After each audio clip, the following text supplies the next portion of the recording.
નમસ્તે, હું છું દીપ્તિ ગજ્જર. પુસ્તકનું નામ છે મંગળ પ્રભાત. લેખક છે આપણા બાપુ મોહનદાસ કરમચંદ ગાંધી. પુસ્તકનો પ્રકાર સમાજ ઘડતર. મંગળ પ્રભાત. યરવડા જેલનું ગાંધીજીએ યરવડા મંદિર નામ પાડ્યું. તે એમને બહારના કેટલાક છાપાતો વાંચવા મળતા અને આશ્રમમાંથી સંખ્યાબંધ કાગળો પણ આવતા છતાં એ નિવૃત્તિનો સમય એમણે સૂત્રયજ્ઞમાં, રેટિયાની ભક્તિમાં અને ગીતાના મનનમાં જ ગાળ્યો છે એમ કહીએ તો ચાલે.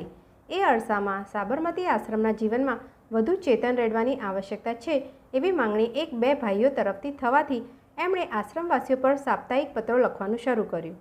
કાંઈ પણ કાર્ય શરૂ કર્યું તો તે નિયમિત થવું જ જોઈએ એવો ગાંધીજીનો આગ્રહ હોવાથી દર મંગળવારે સવારની પ્રાર્થના પછી એક પ્રવચન લખી મોકલવાનો એમણે સંકલ્પ કર્યો. એ સંકલ્પનું પ્રથમ ફળ તે આશ્રમના વ્રતો પરનું તેમનું ભાષ્ય છે. એ વ્રત વિચારને નામે પ્રસિદ્ધ થયું. આદર્શ કેદી તરીકે સરકારને બધી રીતે નિર્ભય કરી મૂકનાર ગાંધીજીએ જેલમાંથી સ્વદેશી પર કશું ન લખવાનો નિર્ણય કર્યો.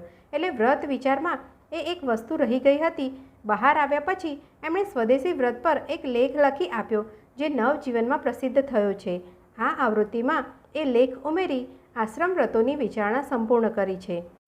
ઉપર કહ્યું છે તેમ આ પ્રવચનો મંગળ પ્રભાતે લખાતા હતા એટલે આ પ્રવચન સંગ્રહનું નામ મંગળ પ્રભાત જ રાખ્યું છે.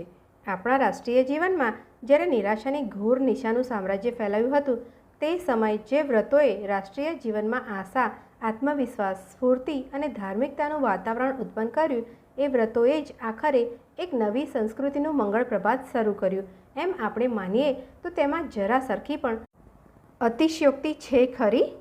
દત્તાત્રેય બાલકૃષ્ણ કાલેલકર. પહેલી આવૃત્તિનું નિવેદન. તારીખ 22 જુલાઈ 1930ને દિવસે યરવડા જેલમાંથી આશ્રમ પર લખેલા પત્રમાં પૂજ્ય ગાંધીજીએ લખ્યું: ના કાગળમાં સૂચના છે કે મારે દર અઠવાડિયે કંઈક પ્રવચન પ્રાર્થના સમયે વાંચનાર સારું મોકલી દેવું. વિચાર કરતાં મને આ માંગણી યોગ્ય લાગી છે. પ્રાર્થના સમયે કંઈક વધારે ચેતન રેડવામાં આ મારો ફાળો ગણજો. અને એ જ પત્ર સાથે સત્યવ્રતનું વ્યાખ્યાન મોકલી આપ્યું. તે પછી દર અઠવાડિયે એક પછી એક બીજા વ્રતના વ્યાખ્યાન મોકલતા ગયા. તેનો આ સંગ્રહ છે. સાબરમતી, 9 સપ્ટેમ્બર 1930. નારણદાસ ખુ, ગાંધી.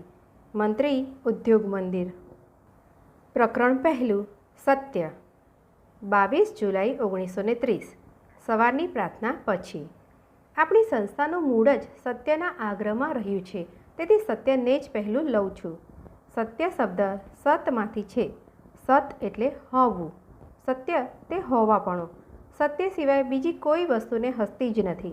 પરમેશ્વર ખરું નામ જ સત એટલે સત્ય છે. તેથી પરમેશ્વર સત્ય છે. એમાં કહેવા કરતાં સત્ય એ જ પરમેશ્વર છે એમ કહેવું વધારે યોગ્ય છે. આપણું રાજ્ય કરતા વિના, સરદાર વિના ચાલતું નથી. તેથી પરમેશ્વર નામ વધારે પ્રચલિત છે અને રહેવાનું. પણ વિચાર કરતાં તો સત કે સત્ય એ જ ખરું નામ છે ને એ જ પૂર્ણ અર્થ સૂચવનારું છે. અને જ્યાં સત્ય વસે છે ત્યાં જ્ઞાન, શુદ્ધ જ્ઞાન છે જ.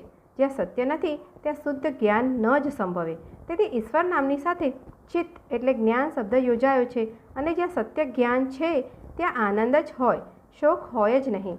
અને સત્ય શાશ્વત છે તેથી આનંદ પણ શાશ્વત હોય. આથી જ ઈશ્વરને આપણે સચ્ચિદ આનંદ નામે પણ ઓળખીએ છીએ. આ સત્યની આરાધનાને ખાતર જ આપણી હસ્તી, તેને જ કારણે આપણી પ્રત્યેક પ્રવૃત્તિ, તેને જ કારણે આપણે શ્વાસ ઉચ્છ્વાસ લઈએ. આમ કરતાં શીખીએ તો આપણને બીજા બધા નિયમો સહેજે હાથ આવે ને તેનું પાલન પણ સહેલું થઈ પડે. સત્ય વિના કોઈ પણ નિયમોનું શુદ્ધ પાલન અશક્ય છે. સામાન્ય રીતે સત્ય એટલે સત્ય બોલવું એટલું જ આપણે સમજીએ છીએ. પણ આપણે વિશાળ અર્થમાં સત્ય શબ્દ યોજ્યો છે. વિચારમાં, વાણીમાં ને આચારમાં સત્ય એ જ સત્ય. આ સત્ય સંપૂર્ણપણે સમજનારને જગતમાં બીજું કંઈ જાણવાપણું નથી રહેતું. કેમ કે જ્ઞાન માત્ર તેમાં સમાયેલું છે. એમ આપણે ઉપર જોયું. તેમાં જે ન સમાય તે સત્ય નથી, જ્ઞાન નથી. પછી તેમાંથી ખરો આનંદ તો હોય જ ક્યાંથી? આ કસોટી વાપરતા શીખી જઈએ તો આપણને તુરંત ખબર પડે કે કઈ પ્રવૃત્તિ કરવા યોગ્ય છે, કઈ ત્યાજ્ય છે, શું જોવા યોગ્ય છે, શું નથી, શું વાંચવા યોગ્ય છે, શું નથી. પણ સત્ય છે પારસમણી રૂપ છે. જે કામધેનુ રૂપ છે તે કેમ જડે? તેનો જવાબ ભગવાને આપ્યો છે, અભ્યાસ અને વૈરાગ્યથી. સત્યની જ ઘાલાવેલી તો અભ્યાસ, તે વિના બીજી બધી વસ્તુ વિશે આત્યંતિક ઉદાસીનતા તે વૈરાગ્ય. આમ છતાં એકનું સત્ય તે બીજાનું અસત્ય એમ આપણે જોયા કરશું. તેથી ગભરાવાનું કશું કારણ નથી. જ્યાં શુદ્ધ પ્રયત્ન છે ત્યાં નોખા જણાતા બધા સત્ય તે એક જ ઝાડના અસંખ્ય નોખા જણાતા પાંદડા સમાન છે. પરમેશ્વર પણ ક્યાં પ્રત્યેક મનુષ્યને નોખો નથી જાણતો? છતાં તે એક જ છે એમ આપણે જાણીએ છીએ. પણ સત્ય નામ જ પરમેશ્વરનું છે. તેથી જેને જે સત્ય ભાસે તે પ્રમાણે તે વર્તે, તેમાં દોષ નથી. એટલું જ નહીં, પણ તે જ કર્તવ્ય છે. પછી તેમાં કરવામાં ભૂલ હશે તો પણ તે સુધારી જવાની છે જ. કેમ કે સત્યની શોધની પાછળ તપશ્ચર્યા હોય એટલે પોતે દુઃખ સહન કરવાનું હોય, તેની પાછળ મરવાનું હોય, એટલે તેમાં સ્વાર્થની તો ગંધ સરખીએ ના હોય. આવી નિસ્વાર્થ શોધ કરતાં આજ લગી કોઈ આડે માર્ગે છેવટ લગી ગયું નથી. આડે જાય કે ઠેસ વાગી જ જાય છે એટલે વળી તે સીધે માર્ગે ચડી જાય છે. તેથી સત્યની આરાધના એ ભક્તિ છે, ને ભક્તિ તે શીશ તાણું સાટું છે. અથવા તો હરિનો માર્ગ હોય તેમાં કાયરતાને સ્થાન નથી. તેમાં હાર જેવું કંઈ છે જ નહીં. એ મરીને જીવવાનો મંત્ર છે. પણ હવે આપણે લગભગ અહિંસાને કાંઠે આવી પહોંચ્યા. એનો વિચાર આવતે અઠવાડિયે કરીશું. આ પ્રસંગે હરિશ્ચંદ્ર, પ્રહલાદ, ઇમામ હસન હુસેન, ખ્રિસ્તી સંતો વગેરેના દ્રષ્ટાંતો વિચારી જવા જોઈએ. આ રટણ બીજા અઠવાડિયા લાગી સહુ બાળક, મોટા, સ્ત્રી, પુરુષ ચાલતા બેસતા, ખાતા પીતા, રમતા બધું કરતાં કર્યા જ કરે ને તે કરતાં કરતાં નિર્દોષ નિંદ્રા લેતા થઈ જાય તો કેવું સારું! એ સત્યરૂપ પરમેશ્વર મારે સારું રત્ન ચિંતામણી નીવડેલ છે. આપણે બધાને સારું નીવડો. પ્રકરણ બીજું, અહિંસા. 29 જુલાઈ 1930 મંગળ પ્રભાત. સત્યનો અહિંસાનો માર્ગ જેટલો સીધો છે એટલો જ સાંકડો છે. ખાડાની ધારે ચાલવા જેવું છે. બજાણિયા જે દોરી ઉપર એક નજર કરી ચાલી શકે છે તેના કરતાં પણ સત્ય અહિંસાની દોરી પાતળી છે. જરા અસાવધાની આવી કે હેઠે પડીએ. પ્રતિ ક્ષણ સાધના કરવાથી જ તેના દર્શન થાય. પણ સત્યના સંપૂર્ણ દર્શન તો આ દેહે અસંભવિત છે. તેની કલ્પના જ માત્ર કરી શકાય. ક્ષણિક દેહ વાટે શાશ્વત ધર્મનો સાક્ષાત્કાર સંભવતો નથી. તેથી છેવટે શ્રદ્ધાનો ઉપયોગ કરવાનો તો રહે જ છે. તેથી જ અહિંસા જિજ્ઞાસુને જડી. મારા માર્ગમાં જે મુસીબતો આવે તેને હું સહન કરું કે તેને અંગે જે નાશો કરવા પડે તે કરતો જાઉં ને મારો માર્ગ કાપું? આ પ્રશ્ન જિજ્ઞાસુ પાસે ખડો થયો. જો નાશ કરતો ચાલે તો તે માર્ગ કાપતો નથી પણ હતો ત્યાં જ રહે છે એમ તેણે જોયું. જો સંકટો સહન કરે છે તો તે આગળ વધે છે. પહેલે જ નાશે તેણે જોયું કે જે સત્યને તે શોધે છે તે બહાર નથી પણ અંતરમાં છે. એટલે જેમ જેમ નાશ કરતો જાય તેમ તેમ તે પાછળ પડતો જાય, સત્ય વેગળું જાય. આપણી ઉપર ચોર ઉપદ્રવ કરે છે તેમાંથી બચવા સારું તેમને દંડ્યા. તે ક્ષણે તે ભાગ્યા તો ખરા પણ બીજી જગ્યાએ જઈને ધાડ પાડી. પણ બીજી જગ્યા પણ આપણી જ છે એટલે આપણે તો અંધારી ગલીમાં આથડ્યા. ચોરનો ઉપદ્રવ વધતો ગયો કેમ કે તેણે તો ચોરીને કર્તવ્ય માન્યું છે. આપણે જોયું કે આના કરતાં સારું એ છે કે ચોરનો ઉપદ્રવ સહન કરવો. તેમ કરતાં ચોરને સમજ આવશે. આટલું સહન કરવામાંથી આપણે જોયું કે ચોર કંઈ આપણાથી જુદા નથી. આપણને તો બધા સગા છે, મિત્ર છે, તેમને દંડવા હોય નહીં. પણ ઉપદ્રવ સહન કરે જઈએ તેથી બસ નથી. તેમાંથી તો કાયરતા પેદા થાય. એટલે આપણે બીજો વિશેષ ધર્મ જોયો. ચોર આપણા ભાઈ ભાંડુ હોય તો તેમનામાં તે ભાવના પેદા કરવી જોઈએ. એટલે આપણે તેઓને અપનાવવાને સારું ઉપાયો શોધવા પૂરતી તસદી લેવી રહી. આ અહિંસાનો માર્ગ. આમાં ઉત્તરોત્તર દુઃખ વહોરવાની જ વાત આવે છે. અખૂટ ધીરજ શીખવાની વાત આવે છે. અને જો તે હોય તો અંતે ચોર સાહુકાર બને છે. આપણને સત્યનું વધારે સ્પષ્ટ દર્શન થાય છે. આમ કરતાં આપણે જગતને મિત્ર બનાવતા શીખીએ છીએ. ઈશ્વરનો, સત્યનો મહિમા વધારે જણાય છે. સંકટ વેઠતા છતાં શાંતિ સુખ વધે છે. આપણામાં સાહસ હિંમત વધે છે. આપણે શાશ્વત અશાશ્વતનો ભેદ વધારે સમજીએ છીએ. કર્તવ્ય અકર્તવ્યનો વિવેક આવડે છે. અભિમાન ગળે છે. નમ્રતા વધે છે. પરિગ્રહ સહેજે ઓછો થાય છે ને દેહની અંદર ભરેલો મેલ નિત્ય ઓછો થતો જાય છે. આ અહિંસા આજે આપણે જે જાડી વસ્તુ જોઈએ છીએ તે જ નથી. કોઈને ન જ મારવું એ તો છે જ. કુવિચાર માત્ર હિંસા છે, ઉતાવળ હિંસા છે, મિથ્યા ભાષણ હિંસા છે, દ્વેષ હિંસા છે, કોઈનું બુરું ઈચ્છવું હિંસા છે, જે જગતને જોઈએ તેનો કબજો રાખવો એ પણ હિંસા છે. પણ આપણે ખાઈએ છીએ તે જગતને જોઈએ છે. જ્યાં ઊભા છીએ ત્યાં સેંકડો સૂક્ષ્મજીવો પડ્યા છે, તે કોચવાય છે. એ જગ્યા તેમની છે. ત્યારે શું આત્મહત્યા કરીએ તોય આરો નથી. વિચારમાં દેહનું વળગણ માત્ર છોડીએ તો છેવટે દેહ આપણને છોડશે. આ અમૂર્છિત સ્વરૂપ તે સત્યનારાયણ. એ દર્શન અધિરાયથી ન જ થાય. દેહ આપણો નથી, તે આપણને મળેલું સંપેતરું છે એમ સમજી તેનો ઉપયોગ હોય તે કરી આપણો માર્ગ કાપીએ. મારે લખવું હતું સહેલું, લખાઈ ગયું કઠણ. છતાં જેણે અહિંસાનો જરાય વિચાર કર્યો હશે તેને સમજવામાં મુશ્કેલી ન આવવી જોઈએ. આટલું સહુ જાણી લે. અહિંસા વિના સત્યની શોધ અસંભવિત છે. અહિંસા અને સત્ય એવા ઓતપ્રોત છે જેમ સિક્કાની બે બાજુ અથવા લીસી ચકરડીની બે બાજુ. તેમાં ઉલટી કઈ ને સુલટી કઈ, છતાં અહિંસાને સાધન અગણીએ, સત્યને સાધ્ય ગણીએ. સાધન આપણા હાથની વાત છે, તેથી અહિંસા પરમ ધર્મ થઈ, સત્ય પરમેશ્વર થયું. સાધનની ફિકર કર્યા કરશું તો સાધ્યના દર્શન કોઈક દિવસ તો કરશું જ.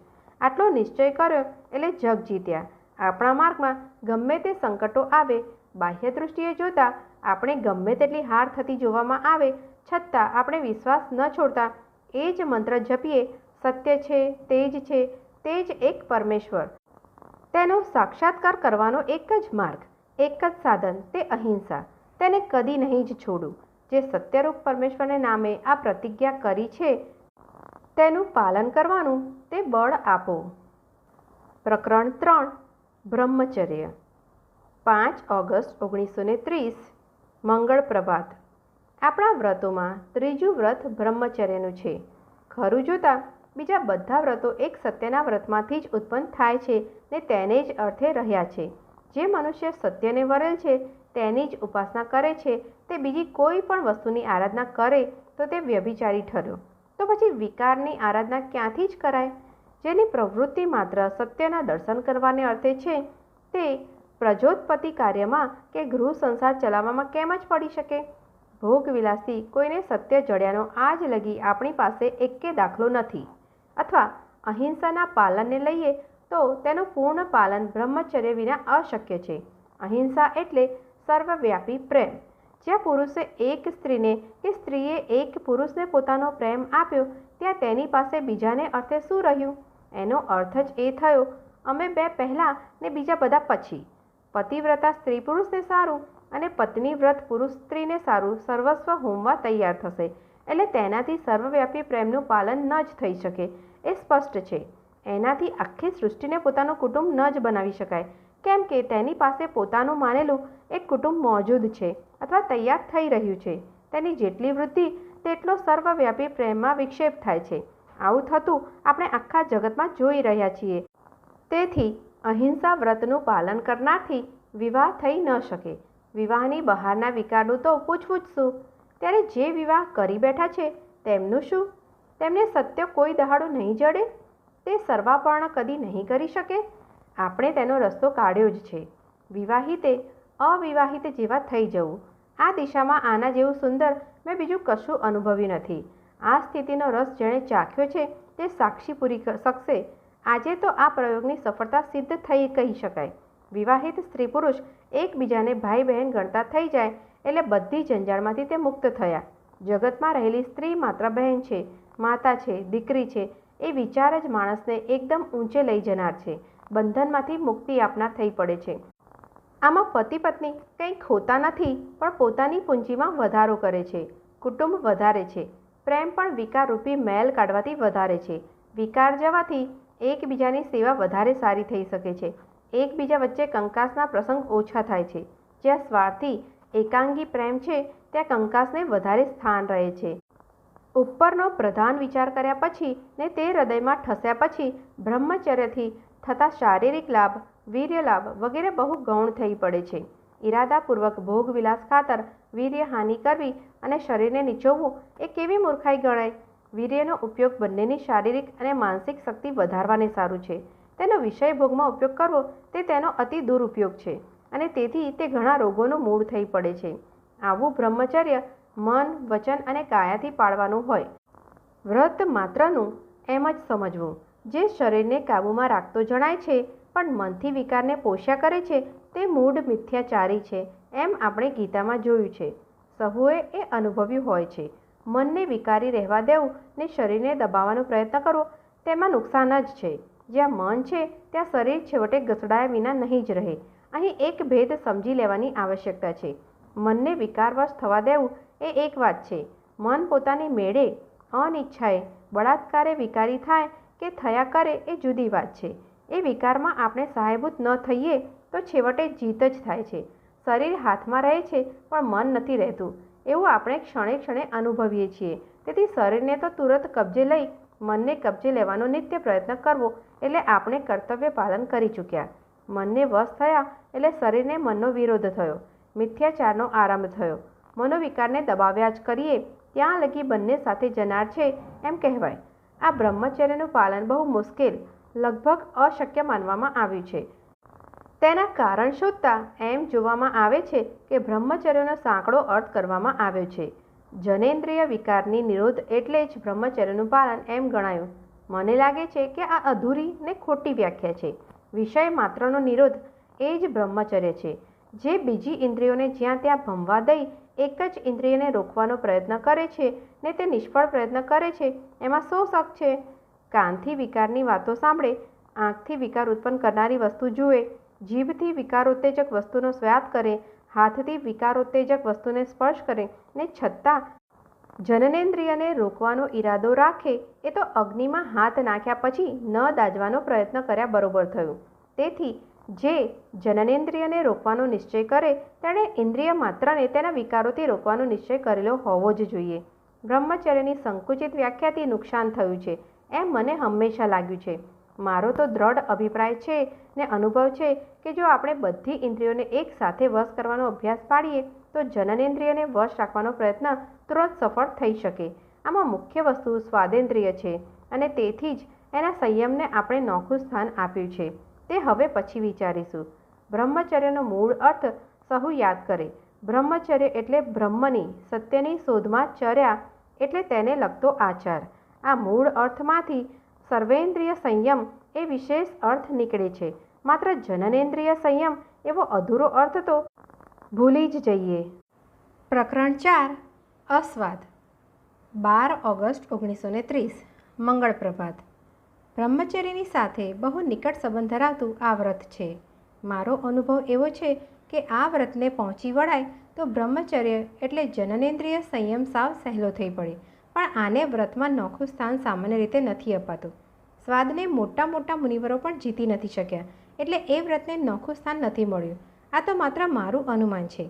એમ હો યા ન હો, આપણે આ વ્રતને નોખું સ્થાન આપ્યું છે. તેથી તેનો વિચાર સ્વતંત્રપણે કરી લેવો ઘટે છે. અસ્વાદ એટલે સ્વાદ ન લેવો, સ્વાદ એટલે રસ. જેમ ઔષધિ ખાતા આપણે તે સ્વાદેલી છે કે કેવી તેનો વિચાર ન કરતા શરીરને તેની જરૂર છે એમ સમજી તેની માત્રામાં જ ખાઈએ છીએ, તેમજ અન્નનું સમજવું. અન્ન એટલે ખાદ્ય પદાર્થ માત્ર. તેથી દૂધ ફળનો પણ અહીં સમાવેશ છે. જેમ ઔષધ ઓછી માત્રામાં લીધું હોય તો અસર નથી કરતું અથવા થોડી કરે છે ને વધારે લીધું હોય તો હાનિ કરે છે, તેમજ અન્નનું છે. તેથી કંઈ પણ વસ્તુ સ્વાદ લેવાને અર્થે ચાખવી એ વ્રતનો ભંગ છે. સ્વાદીલી લાગતી વસ્તુ વધારે લેવી એ તો ભંગ સહેજે થયો. આ ઉપરથી સમજી શકાય કે વસ્તુનો સ્વાદ વધારવા કે બદલવા સારું કે અસ્વાદ મટાડવા સારું મીઠું ભેળવવું એ વ્રત ભંગ છે. પણ અમુક પ્રમાણમાં મીઠાની આવશ્યકતા અન્નમાં છે એમ આપણે જાણતા હોઈએ ને તેથી તેમાં મીઠું નાખવું એમાં વ્રત ભંગ નથી. શરીર પોષણને સારું આવશ્યકતા ન હોય છતાં મનને છેતરવા સારું આવશ્યકતાનું આરોપણ કરીને કઈ વસ્તુ ઉમેરવી એ તો મિથ્યાચાર થયો ગણાય. આ પ્રમાણે વિચારતા આપણે જોઈશું કે અનેક વસ્તુઓ આપણે લઈએ છીએ તે શરીર રક્ષાને સારું આવશ્યક ન હોય ત્યાજ્ય થઈ જાય છે અને એમ અસંખ્ય વસ્તુનો ત્યાગ સહજ થઈ જાય, તેના વિકાર માત્ર શમી જાય. એક તોલડી 13 વાના માંગે છે, પેટ કરાવે વેઠ, પેટ વાજા વગડાવે. આ બધા વચનોમાં બહુ સાર સમાયેલું છે. આ વિષય ઉપર એટલું બધું ઓછું ધ્યાન દેવાયું છે કે વ્રતની દ્રષ્ટિએ ખોરાકની પસંદગી લગભગ અશક્ય થઈ પડી છે. વળી બચપણથી જ મા બાપ ખોટું હેત કરીને અનેક પ્રકારના સ્વાદો કરાવી શરીરને બગાડી મૂકે છે ને જીભને કૂતરી કરી મૂકે છે, જેથી સમજણો થતો સંસાર શરીરે રોગી ને સ્વાદ દૃષ્ટિએ મહાવિકારી જોવામાં આવે છે. આના કડવા પરિણામ આપણે ડગલે ને પગલે અનુભવીએ છીએ. અનેક ખર્ચમાં પડીએ છીએ, વૈદ્ય દાક્તરોને સેવીએ છીએ ને શરીર તથા ઇન્દ્રિયોને વશમાં રાખવાને બદલે તેમના ગુલામ થઈ અપંગ જેવા થઈ રહીએ છીએ. એક અનુભવી વૈદ્યનું વચન છે કે જગતમાં તેણે એક પણ નિરોગી મનુષ્યને જોયો નહોતો. જરા પણ સ્વાદ થયો ત્યારે જ શરીર ભ્રષ્ટ થયું ને ત્યારથી જ ઉપવાસની આવશ્યકતા તે શરીરને સારું પેદા થઈ. આ વિચાર શ્રેણીથી કોઈએ ગભરાવાની જરૂર નથી. અસ્વાદ વ્રતની ભયંકરતા કોઈએ તે છોડવાની પણ જરૂર નથી. આપણે કોઈ વ્રત લઈએ છીએ ત્યારથી તે સંપૂર્ણતાએ પાળતા થઈ ગયા એવો અર્થ નથી. વ્રત લેવું એટલે તેનું સંપૂર્ણ પાલન કરવાનો પ્રામાણિક દ્રઢ પ્રયત્ન મન વચન કર્મથી મરણ લગી કરવું. અમુક વ્રત મુશ્કેલ છે, તેથી તેની વ્યાખ્યા મોડી કરી મનને છેતરીએ નહીં. આપણી સગવડને સારું આદર્શને ઉતારવામાં અસત્ય છે. આપણું પતન છે. આદર્શને સ્વતંત્રપણે જાણી તે ગમે તેટલો કઠિન હોય છતાં તેને પહોંચવાનો માથાતૂટ પ્રયત્ન કરવો એ પરમ અર્થ છે, પુરુષાર્થ છે. પુરુષ શબ્દનો અર્થ કેવળ નર ન કરતાં મૂળ અર્થ કરવો. પૂરમાં એટલે શરીરમાં રહે છે તે પુરુષ. આમ અર્થ કરતાં પુરુષાર્થ શબ્દનો ઉપયોગ નર નારી બંનેને સારું થઈ શકે. મહાવ્રતોને સંપૂર્ણતાએ ત્રણેય કાળ પાડવા જે સમર્થ છે તેને આ જગતમાં કંઈ કરવા પણ નથી. તે ભગવાન છે, તે મુક્ત છે. આપણે તો અલ્પ મુમુક્ષુ, જિજ્ઞાસુ, સત્યનો આગ્રહ રાખનારા તેની શોધ કરતા પ્રાણી છીએ. એટલે ગીતાની ભાષામાં ધીરે ધીરે પણ અતંદ્રિત રહી પ્રયત્ન કર્યા કરીએ. આમ કરશું તો કોક દિવસ પ્રભુ પ્રસાદીને સારું લાયક થઈશું ને ત્યારે આપણા રસ માત્ર બળી જશે. અસ્વાદ વ્રતનું મહત્ત્વ જો સમજ્યા હોઈએ તો આપણે તેના પાલનને સારું નવો પ્રયત્ન કરીએ. તેને સારું 24 કલાક ખાવાના જ વિચારો કરવાની આવશ્યકતા નથી રહેતી. માત્ર સાવધાનીની, જાગૃતિની અતિ આવશ્યકતા રહે છે. આમ કરવાથી થોડા જ સમયમાં આપણે કયા સ્વાદ કરીએ છીએ ને કયા શરીરને પોષવા ખાઈએ છીએ એની ખબર પડી રહેશે. આ ખબર પડ્યા પછી આપણે દ્રઢતાપૂર્વક સ્વાદો ઓછા કરતા જ જઈએ. આ દૃષ્ટિએ વિચાર કરતાં સંયુક્ત પાક જે આ સ્વાદ વૃત્તિથી થતો હોય છે તે બહુ મદદગાર છે. ત્યાં આપણે રોજ શું ખાઈશું કે રાંધશું તેનો વિચાર નથી કરવો પડતો, પણ જે તૈયાર થયું હોય ને જે આપણે સારું ત્યાજ્ય ન હોય તે ઈશ્વરનો અનુગ્રહ માની મનમાં પણ ટીકા કર્યા વિના સંતોષપૂર્વક શરીરને આવશ્યક હોય તેટલું ખાઈ ઉઠીએ. આમ કરનાર સહેજે અસ્વાદ વ્રતનું પાલન કરે છે. સંયુક્ત પાક તૈયાર કરનારા આપણો બોજો હળવો કરે છે. આપણા વ્રતના તે રક્ષક બને છે. સ્વાદ કરાવવાની દૃષ્ટિથી તે કંઈ તૈયાર નહીં કરે, કેવળ સમાજના શરીરના પોષણને સારું જ પાક તૈયાર કરશે. ખરું જોતાં આદર્શ સ્થિતિમાં અગ્નિનો ખપ ઓછામાં ઓછો અથવા મુદ્દલ નથી. સૂર્યરૂપી મહાઅગ્નિ જે વસ્તુઓ પકવે છે તેમાંથી જ આપણું ખાદ્ય શોધાવવું જોઈએ. અને આમ વિચાર કરતાં મનુષ્ય પ્રાણી કેવળ ફળાહારી છે એમ સિદ્ધ થાય છે. પણ એટલે ઊંડે અહીં ઉતરવાની આવશ્યકતા નથી. અહીં તો અસ્વાદ વ્રત શું છે, તેમાં શી મુશ્કેલીઓ છે એને નથી, તથા તેનો બ્રહ્મચર્ય પાલન સાથે કેટલો બધો નિકટ સંબંધ છે તે જ વિચારવાનું હતું. આટલું મનમાં ઠસ્યા પછી સહુ યથાશક્તિ એ વ્રતને પહોંચી વળવાનો શુભ પ્રયત્ન કરે. પ્રકરણ 5 અસ્તેય 19 ઓગસ્ટ 1930 મંગળ પ્રભાત. હવે આપણે અસ્તેય વ્રત ઉપર આવીએ છીએ. ઊંડે ઉતરતા આપણે જોઈશું કે બધા વ્રતો સત્ય અને અહિંસાના અથવા સત્યના ગર્ભમાં રહ્યા છે. તે આમ દર્શાવી શકાય: સત્ય, અહિંસા, બ્રહ્મચર્ય, અસ્વાદ, અસ્તેય, અપરિગ્રહ, અભય વગેરે. જેટલું લંબાવીએ તેટલું કાં તો સત્યમાંથી અહિંસા ઘટાવીએ અથવા સત્ય અહિંસાને જોડી ગણીએ. બંને એક જ વસ્તુ છે, છતાં મારું મન પહેલાં તરફ ઢળે છે ને છેવટની સ્થિતિ જોડીથી દ્વંદ્વથી અતીત છે. પરમ સત્ય એકલું ઊભે છે. સત્ય સાધ્ય છે. અહિંસા એ સાધન છે. અહિંસા શું છે એ જાણીએ છીએ, પાલન કઠિન છે. સત્યનો તો અંશ માત્ર જાણીએ છીએ. સંપૂર્ણતાએ જાણવું દેહીને સારું કઠિન છે, જેમ અહિંસાનું સંપૂર્ણ પાલન દેહીને સારું કઠિન છે. અસ્તેય એટલે ચોરી ન કરવી. ચોરી કરે તે સત્ય જાણે કે પ્રેમ ધર્મ પાળે એમ કોઈ નહીં કહે, છતાં ચોરીનો દોષ આપણે સહુ થોડે ઘણે અંશે જાણે અજાણે કરીએ છીએ. પારકાનું તેની રજા વિના લેવું એ તો ચોરી છે જ, પણ પોતાનું ગણાતું પણ માણસ ચોરે છે. જેમ એક બાપ પોતાના બાળકોના જાણ્યા વિના તેઓને ન જણાવવાને ખાતર છાનો માનો કઈ વસ્તુ ખાઈ જાય છે. આશ્રમનો કોઠાર આપણો બધાનો છે એમ કહેવાય, પણ તેમાંથી છાને માને જે ગોળની ગાંગડી પણ લે છે તે ચોર છે. એક બાળક બીજાની કલમ લે છે તે ચોરી કરે છે. ભલે સામેનો માણસ જાણે છતાં કંઈ વસ્તુ તેની રજા વિના લેવી એ પણ ચોરી છે. વસ્તુ કોઈની નથી એમ માનીને લેવી એમાં પણ ચોરી છે.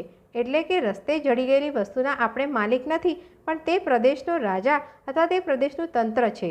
આશ્રમની નજીક મળેલી કંઈ પણ વસ્તુ આશ્રમમાં મંત્રીને સોંપવી જોઈએ. મંત્રી જો તે આશ્રમની ન હોય તો સિપાહીને હવાલે કરે. આટલે લગી તો સમજવું પ્રમાણમાં સહેલું જ છે, પણ અસ્તેય આથી બહુ આગળ જાય છે. કોઈ વસ્તુ લેવાની આપણને આવશ્યકતા નથી, છતાં તે જેના કબજામાં હોય તેની પાસેથી તેને ભલે રજા મેળવીને પણ લેવી એ ચોરી છે. ન જોઈતી એક પણ વસ્તુ લેવી ન જોઈએ. આવી ચોરી જગતમાં વધારે ને વધારે ખાવાના પદાર્થો વિશે થાય છે. મને અમુક ફળની હાજત નથી છતાં લઉં છું, અથવા જોઈએ એ કરતાં વધુ લઉં છું તો તે ચોરી છે. કેટલી હાજત વસ્તુતઃ છે એ માણસ હંમેશા જાણતો નથી, ને લગભગ આપણે બધા આપણી હોવી જોઈએ એના કરતાં વધારે હાજત કરી મૂકીએ છીએ. તેથી આપણે અજાણપણે ચોર બનીએ છીએ. વિચાર કરતાં આપણે જોઈશું કે આપણી ઘણી હાજતો આપણે સંકેલી શકીએ છીએ. અસ્તેયનું વ્રત પાડનાર ઉત્તરોત્તર પોતાની હાજત ઓછી કરશે. આ જગતમાં ઘણી કંગાલિયત અસ્તેયના ભંગથી પેદા થઈ છે. ઉપર બતાવી તે બધી બાહ્ય અથવા શારીરિક ચોરી કહીએ. આથી સૂક્ષ્મ અને આત્માને નીચે પાડનારી કે રાખનારી ચોરી તે માનસિક છે. મનથી આપણે કોઈની વસ્તુ મેળવવાની ઈચ્છા કરી કે તેની ઉપર એઠી નજર કરીને તે ચોરી છે. મોટા કે બાળક સારી વસ્તુ જોઈ લલચાઈ એ તે માનસિક ચોરી છે. ઉપવાસી શરીરથી તો નથી ખાતો, પણ બીજાને ખાતા જોઈ મનથી સ્વાદને સેવે છે તે ચોરી કરે છે ને પોતાના ઉપવાસનો ભંગ કરે છે. જે ઉપવાસી ઉપવાસ તોડતા ખાવાના વિચારો ગોઠવ્યા જ કરે છે તે અસ્તેયનો ને ઉપવાસનો ભંગ કરે છે એમ કહી શકાય. અસ્તેય વ્રત પાડનારા ભવિષ્યમાં મેળવવાની વસ્તુના વિચારમાં વમળમાં નહીં પડે. ઘણી ચોરીઓના મૂળમાં આ એઠી ઈચ્છા રહેલી જોવામાં આવશે. આજે જે વિચાર માત્રમાં રહી છે તે મેળવવાને આવતીકાલે આપણે સારા નરસા ઉપાયો યોજવા મંડી જઈશું. અને જેમ વસ્તુની ચોરી થાય છે તેમ વિચારની ચોરી પણ થાય છે. અમુક સારો વિચાર પોતાનામાં ન ઉપદ્રવ્યો હોય છતાં પોતે જ પ્રથમ કર્યો એમ જે અહંકારમાં કહે છે તે વિચારની ચોરી કરે છે. આવી ચોરી ઘણા વિદ્વાનોએ પણ દુનિયાના ઇતિહાસમાં કરી છે ને આજ ચાલ્યા કરે છે. ધારો કે મેં આંધ્રમાં નવી જાતનો રેટિયો જોયો, એવો રેટિયો મેં આશ્રમમાં બનાવ્યો ને પછી કહું કે આ તો મારી શોધ છે, આમાં મેં સ્પષ્ટ રીતે બીજાએ કરેલી શોધની ચોરી કરી છે. અસત્ય તો આદર્યું છે જ. એટલે કે અસ્તેય વ્રતનું પાલન કરનારે બહુ નમ્ર, બહુ વિચારશીલ, બહુ સાવધાન, બહુ સાદા રહેવું પડે છે. પ્રકરણ 6 અપરિગ્રહ 26 ઓગસ્ટ 1930 મંગળ પ્રભાત. પરિગ્રહ અસ્તેયને લગતું ગણાય. જે મૂળમાં ચોરેલું નથી તે અનાવશ્યક એકઠું કરવાથી ચોરીના માલ જેવું થઈ જાય છે. પરિગ્રહ એટલે સંચય અથવા એકઠું કરવું. સત્યશોધક અહિંસક પરિગ્રહ ન કરી શકે. પરમાત્મા પરિગ્રહ કરતો નથી. તેને જોઈતી વસ્તુ તે રોજની રોજ પેદા કરે છે. એટલે જો આપણે તેની ઉપર વિશ્વાસ રાખીએ તો સમજીએ કે આપણને જોઈતી વસ્તુ તે રોજની રોજ આપે છે, આપશે. ઓલિયાઓનો, ભક્તોનો આ અનુભવ છે. રોજના પૂરતું જ રોજ પેદા કરવાના ઈશ્વરી નિયમને આપણે જાણતા નથી અથવા તો જાણવા છતાં પાળતા નથી. તેથી જગતમાં વિષમતા ને તેથી થતા દુઃખો અનુભવીએ છીએ. ધનાઢ્યને ત્યાં તેને ન જોઈતી વસ્તુઓ ભરી હોય છે, રખડી થાય છે, બગડી જાય છે. જ્યારે તેને અભાવે કરોડો રવડે છે, ભૂખે મરે છે, ટાઢે ઠરે છે. સહુ પોતાને જોઈતો જ સંગ્રહ કરે તો કોઈની તંગી ન આવે ને સહુને સંતોષ રહે. આજ તો બંને તંગી અનુભવે છે. કરોડપતિ અબજપતિ થવા મથે છે તોય તેને સંતોષ નથી રહેતો. કંગાળ કરોડપતિ થવા ઈચ્છે છે. કંગાળને પેટ પૂરતું જ મળવાથી સંતોષ પેદા થતો જોવામાં નથી આવતો, પણ કંગાળને પેટ પૂરતું મળવાનો અધિકાર છે અને સમાજનો તેને તેટલું મેળવતો કરવાનો ધર્મ છે. તેથી તેના અને પોતાના સંતોષને ખાતર ધનાઢ્ય પહેલ કરવી ઘટે. તે પોતાનો અત્યંત પરિગ્રહ છોડે તો કંગાળને પોતા પૂરતું સહેજે મળી રહે ને બંને પક્ષ સંતોષનો પાઠ શીખે. આદર્શ આત્યંતિક અપરિગ્રહ તો મનથી અને કર્મથી જે દિગંબર છે તેનો જ હોય, એટલે કે તે પક્ષીની જેમ ઘર વિનાનો, વસ્ત્ર વિનાનો અને અન્ન વિનાનો વિચરશે. અન્ન તો તેને રોજ જોઈશે, તે ભગવાન આપી રહેશે. આ અવધૂત સ્થિતિને તો કોઈક જ પહોંચી શકે. આપણે સામાન્ય કોટીના સત્ય આગ્રહી જિજ્ઞાસુ આદર્શને ધ્યાનમાં રાખીને જેમ બને તેમ નિત્ય આપણો પરિગ્રહ તપાસીએ ને ઓછો કરતા જઈશું. ખરા સુધારાનો, ખરી સભ્યતાનું લક્ષણ પરિગ્રહનો વધારો નથી, પણ તેનો વિચાર ને ઈચ્છાપૂર્વક ઘટાડો છે. જેમ જેમ પરિગ્રહ ઓછો કરીએ તેમ તેમ ખરું સુખ ને સંતોષ વધે છે, સેવા શક્તિ વધે છે. આમ વિચારતા ને વર્તતા આપણે જોઈશું કે આપણે આશ્રમમાં ઘણો સંગ્રહ એવો કરીએ છીએ કે જેની આવશ્યકતા સિદ્ધ કરી શકીએ, અને એવા અનાવશ્યક પરિગ્રહથી પડોશીને ચોરી કરવાની લાલચમાં ફસાવીએ છીએ. અભ્યાસથી મનુષ્ય પોતાની હાજતો ઘટાડી શકે છે, ને જેમ ઘટાડતો જાય છે તેમ તે સુખી, શાંત ને બધી રીતે આરોગ્યવાન થાય છે. કેવળ સત્યની, આત્માની દૃષ્ટિએ વિચારતા શરીર પણ પરિગ્રહ છે. ભોગેચ્છાથી આપણને શરીરનું આવરણ ઊભું કર્યું છે ને તેને ટકાવી રાખીએ છીએ. ભોગેચ્છા અત્યંત ક્ષીણ થાય તો શરીરની હાજત મટે, એટલે મનુષ્યને નવું શરીર ધારણ કરવાનું ન રહે. આત્મા સર્વવ્યાપક હોય, શરીરરૂપી પાંજરામાં કેમ પૂરાય? એ પાંજરાને ટકાવવા સારું અનર્થો કેમ કરે? બીજાને કેમ હણે? આમ વિચાર કરતાં આપણે આત્યંતિક ત્યાગને પહોંચીએ છીએ, અને શરીર છે ત્યાં લગી તેનો ઉપયોગ કેવળ સેવાને અર્થે કરતા શીખીએ છીએ. તે એટલે લગી કે તેનો ખરો ખોરાક જ સેવા થઈ પડે છે. તે ખાય છે, પીએ છે, સૂવે છે, બેસે છે, જાગે છે, ઊંઘે છે, તે બધું સેવાને અર્થે જ. એમાંથી ઉત્પન્ન થતું સુખ ખરું સુખ છે, ને આમ કરતો મનુષ્ય છેવટે સત્યની ઝાંખી કરશે. આ દૃષ્ટિએ આપણે સહુ આપણો પરિગ્રહ વિચારી લઈએ. આટલું યાદ રાખવા યોગ્ય છે કે જેમ વસ્તુનો તેમ વિચારનો પણ અપરિગ્રહ હોવો જોઈએ. જે મનુષ્ય પોતાના મગજમાં નિરર્થક જ્ઞાન ભરી મૂકે છે તે પરિગ્રહી છે. જે વિચાર આપણને ઈશ્વરથી વિમુખ રાખે અથવા ઈશ્વર પ્રતિ ન લઈ જતા હોય તે બધા પરિગ્રહમાં ખપે અને તેથી ત્યાજ્ય છે. આવી વ્યાખ્યા ભગવાને 13મા અધ્યાયમાં જ્ઞાનની આપી છે તે આ પ્રસંગે વિચારી જવી ઘટે છે. અમાનિત્વ ઇત્યાદિને ગણાવીને કહી દીધું કે તેની બહારનું જે બધું તે અજ્ઞાન છે. આ ખરું વચન હોય અને ખરું છે જ, તો આજે આપણે બધું જે જ્ઞાનને નામે સંઘરીએ છીએ તે અજ્ઞાન જ છે, ને તેથી લાભને બદલે હાનિ થાય છે. મગજ ભમે છે, છેવટે ખાલી થાય છે, અસંતોષ ફેલાય છે અને અનર્થો વધે છે. આમાંથી કોઈ મંદતાને તો નહીં જ ઘટાવે. પ્રત્યેક ક્ષણ પ્રવૃત્તિમય હોવી જોઈએ, પણ તે પ્રવૃત્તિ સાત્વિક હોય, સત્ય તરફ લઈ જનારી હોય. જેણે સેવા ધર્મ સ્વીકાર્યો છે તે એક ક્ષણ પણ મંદ રહી શકે જ નહીં. અહીં તો સારા સારનો વિવેક શીખવાનો છે. સેવાપરાયણને એ વિવેક સહજ પ્રાપ્ત થાય છે. પ્રકરણ 7 અભય. 2 ઓક્ટોબર 1930 મંગળ પ્રભાત. આની ગણના 16મા અધ્યાયમાં દૈવી સંપદનું વર્ણન કરતાં ભગવાને પહેલી કરી છે. એ શ્લોક બેસાડવાની સગવડ ખાતર હો કે અભયને પ્રથમ સ્થાન હોવું જોઈએ, તેથી એ વિવાદમાં હું ન ઉતરું. એવો નિર્ણય કરવાની મારામાં યોગ્યતા પણ નથી. મારી મતિ પ્રમાણે અભયને અનાયાસે પ્રથમ સ્થાન મળ્યું હોય તોય તેને તે યોગ્ય જ છે.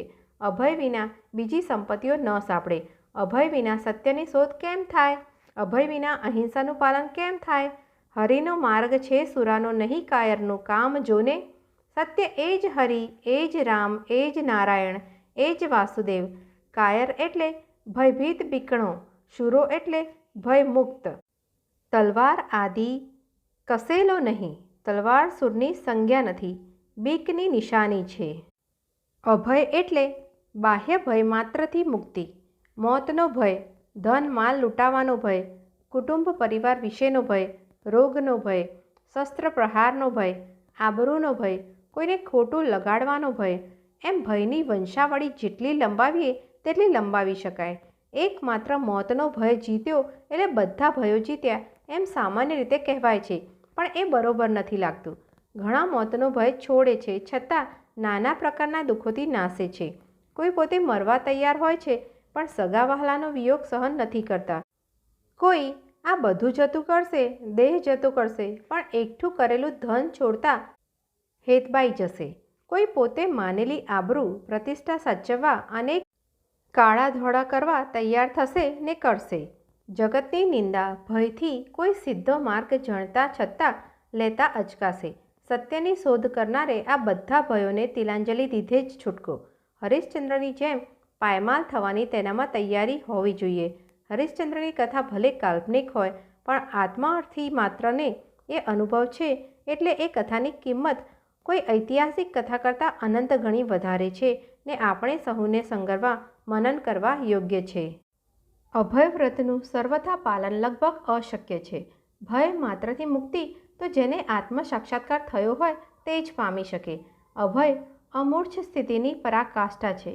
નિશ્ચય કરવાથી, સતત પ્રયત્ન કરવાથી અને આત્મા ઉપરની શ્રદ્ધા વધારવાથી અભયની માત્રા વધી શકે છે. મેં આરંભમાં જ કહ્યું કે આપણે બાહ્ય ભયોથી મુક્તિ મેળવવી છે. અંતરમાં જે શત્રુ રહ્યા છે તેમનાથી તો ડરીને જ ચાલવાનું છે. કામ, ક્રોધ આદિનો ભય ખરો ભય છે. એને જીતી લઈએ તો બાહ્ય ભયોનો ઉપદ્રવ એની મેળે મટે. ભય માત્ર દેહને લઈને છે. દેહ ઉપરનો રાગ ટળે તો સહેજે અભય પ્રાપ્ત થાય. આમ વિચાર કરતાં આપણે જોઈ શકીએ છીએ કે ભય માત્ર આપણી કલ્પના સૃષ્ટિ છે.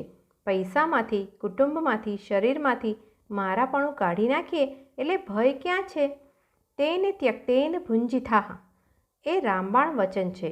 કુટુંબ, પૈસો, દેહ જેવા ને તેવા રહે. તેમને વિશેની આપણી કલ્પના બદલી રહી. એ આપણા નથી, એ મારા નથી, એ ઈશ્વરના છે. હું પણ તેનો છું. મારું એવું આ જગતમાં કંઈ જ નથી. પછી મને ભય શાને વિશે હોઈ શકે? તેથી ઉપનિષદકારે કહ્યું તેનો ત્યાગ કરીને તે ભોગવ.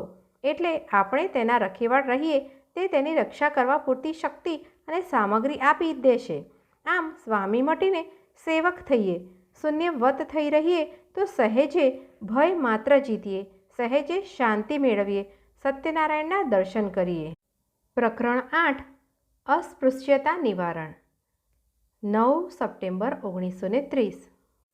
મંગળ પ્રભાત. આ વ્રત પણ અસ્વાદ વ્રતની જેમ નવું છે અને કંઈક વિચિત્ર પણ લાગે. જેટલું વિચિત્ર છે તેના કરતાં વધારે આવશ્યક છે. અસ્પૃશ્યતા એટલે આભડછેટ. અને અખા ભગતે ઠીક ગાયું છે કે આભડછેટ અદકેરું અંગ એ જ્યાં ત્યાં ધર્મેને નામે કે બહાને વિઘ્ન નાખ્યા જ કરે છે અને ધર્મને કલુષિત કરે છે. જો આત્મા એક જ છે, ઈશ્વર એક જ છે, તો અસ્પૃશ્ય કોઈ નથી.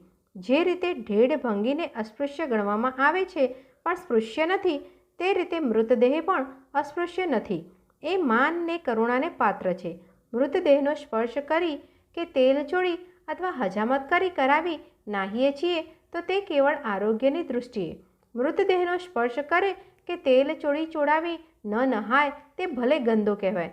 તે પાતકી નથી, પાપી નથી. એમ તો ભલે માતા બચ્ચાનું મહેલું ઉપાડ્યા પછી સ્નાન ન કરે અથવા હાથ પગ ન ધુએ ત્યાં લગી અસ્પૃશ્ય હોય, પણ બચ્ચું ઘેલ કરતું તેને અળસે તો તે નથી અભડાવાનું કે નથી તેનો આત્મા મલિન થવાનું. પણ જે તિરસ્કાર રૂપે ભંગી, ઢેડ, ચમાર ઇત્યાદિ નામે ઓળખાય છે એ તો જન્મે અસ્પૃશ્ય ગણાય છે. ભલે તેણે સેંકડો સાબુથી વર્ષો લગી શરીર ચોડ્યું હોય, ભલે તે વૈષ્ણવનો પોશાક પહેરે, માળા કંઠી રાખે, ભલે તે ગીતા પાઠ રોજ કરે ને ધંધો લેખકનો કરે, તોય તે અસ્પૃશ્ય છે. આમ જે ધર્મ મનાય કે અચરાય તે ધર્મ નથી, અધર્મ છે ને નાશને યોગ્ય છે. આપણે અસ્પૃશ્યતા નિવારણને વ્રતનું સ્થાન આપીને એમ માનીએ છીએ કે અસ્પૃશ્યતા હિન્દુ ધર્મનું અંગ નથી. એટલું જ નહીં, પણ એ હિન્દુ ધર્મમાં પેસી ગયેલો સડો છે, વહેમ છે, પાપ છે ને તેનું નિવારણ કરવું પ્રત્યેક હિન્દુનો ધર્મ છે, તેનું પરમ કર્તવ્ય છે. તેથી જે તેને પાપ માને છે તે તેનું પ્રાયશ્ચિત કરે અને કંઈ નહીં તો પ્રાયશ્ચિત રૂપે પણ ધર્મ સમજીને સમજદાર હિન્દુ પ્રત્યેક અસ્પૃશ્ય ગણાતા ભાઈ બહેનને અપનાવે. તેનો હેતે સેવાભાવે સ્પર્શ કરે. સ્પર્શ કરી પોતાને પાવન થયેલો માને. અસ્પૃશ્યના દુઃખો દૂર કરે. વર્ષો થયા તેમને કચડી નાખવામાં આવેલ છે, તેથી તેમનામાં ને અજ્ઞાન આદિ દોષો પેસી ગયા છે તે ધીરજપૂર્વક દૂર કરવામાં તેમને મદદ કરે અને આમ બીજા હિન્દુને કરવા મનાવે, પ્રેરે. આ દૃષ્ટિએ અસ્પૃશ્યતાને નિહાળતા તેને દૂર કરવામાં જે ઐહિક કે રાજનૈતિક પરિણામો રહ્યા છે તેને વ્રતધારી તુચ્છ ગણશે. તે કે તેવું પરિણામ આવો અથવા ન આવો છતાં અસ્પૃશ્યતા નિવારણને વ્રત રૂપે આચરનાર ધર્મ સમજી અસ્પૃશ્ય ગણતાને અપનાવશે. સત્ય આદિ આચરતા આપણે ઐહિક પરિણામનો વિચાર ન કરીએ. સત્ય આચરણ તે વ્રતધારી સારું એક યુક્તિ નથી, એ તો તેના દેહની સાથે જોડાયેલી વસ્તુ છે, તેનો સ્વભાવ છે. તેમાં અસ્પૃશ્યતા નિવારણ તે વ્રતધારીને છે. આ અસ્પૃશ્યતાનું મહત્ત્વ સમજાયા પછી આપણને માલુમ પડશે કે એ સડો કેવળ ઢેડભંગી ગણાતા વિશે જ દાખલ થઈ ગયો છે એમ નથી. સડાનો સ્વભાવ છે કે પ્રથમ રાઈના દાણા જેટલો લાગે છે, પછી પહાડનું સ્વરૂપ પકડે છે ને છેવટે જેમાં પ્રવેશ કરે છે તેનો નાશ કરતો રહે છે. તેમ અસ્પૃશ્યતાનું છે. આ આભડછેટ વિધર્મી પ્રત્યે આવી છે, અન્ય સંપ્રદાયો પ્રત્યે આવી છે, એક જ સંપ્રદાયની વચ્ચે પણ પેસી ગઈ છે. તે એટલે સૂંધી કે કેટલાક તો અસ્પૃશ્યતાને પાળતા પાળતા પૃથ્વી ઉપર ભારરૂપ થઈ પડ્યા છે. પોતાનું જ સાંભળતા, પોતાને પંપાળતા, નહાતા ધોતા, ખાતા પીતા નવરા જ થતા નથી. ઈશ્વરને ભૂલી પોતાને પૂજતા થઈ ગયા છે. એટલે અસ્પૃશ્યતા નિવારણ કરનાર ઢેડભંગીને અપનાવીને સંતોષ નહીં માને. તે જીવ માત્રને પોતામાં નહીં જુએ ને પોતાને જીવ માત્રમાં નહીં હોમી દે ત્યાં લગી શાંત થશે જ નહીં. અસ્પૃશ્યતા નિવારણ એટલે જગત માત્રની સાથે મૈત્રી રાખવી, તેના સેવક થવું. આમ જોતાં અસ્પૃશ્યતા નિવારણ અહિંસાની જોડી બની જાય છે ને વસ્તુતઃ છે જ. અહિંસા એટલે જીવ માત્ર પ્રત્યે પૂર્ણ પ્રેમ. અસ્પૃશ્યતા નિવારણનો પણ એ જ અર્થ છે. જીવ માત્રની સાથેનો ભેદ મટાડવો તે અસ્પૃશ્યતા નિવારણ. આમાં અસ્પૃશ્યતાને જોતાં તે દોષ થોડે ઘણે અંશે જગતમાં વ્યાપક છે ખરો.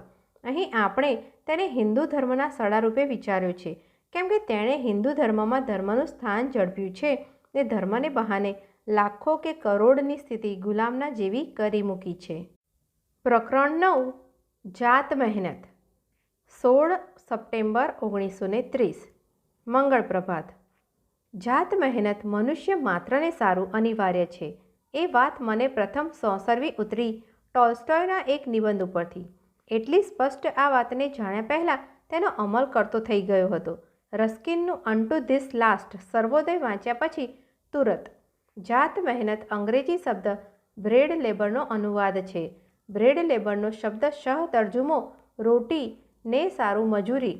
રોટીને સારું પ્રત્યેક મનુષ્ય મજૂરી કરવી જોઈએ. શરીર વાંકું વળવું જોઈએ એ ઈશ્વરી નિયમ છે. એ મૂળ શોધ ટોલ્સ્ટોયની નથી, પણ તેના કરતાં બહુ અપરિચિત રશિયન લેખક બુર્નો હની છે. તેને ટોલ્સ્ટોયે પ્રસિદ્ધિ આપીને અપનાવી.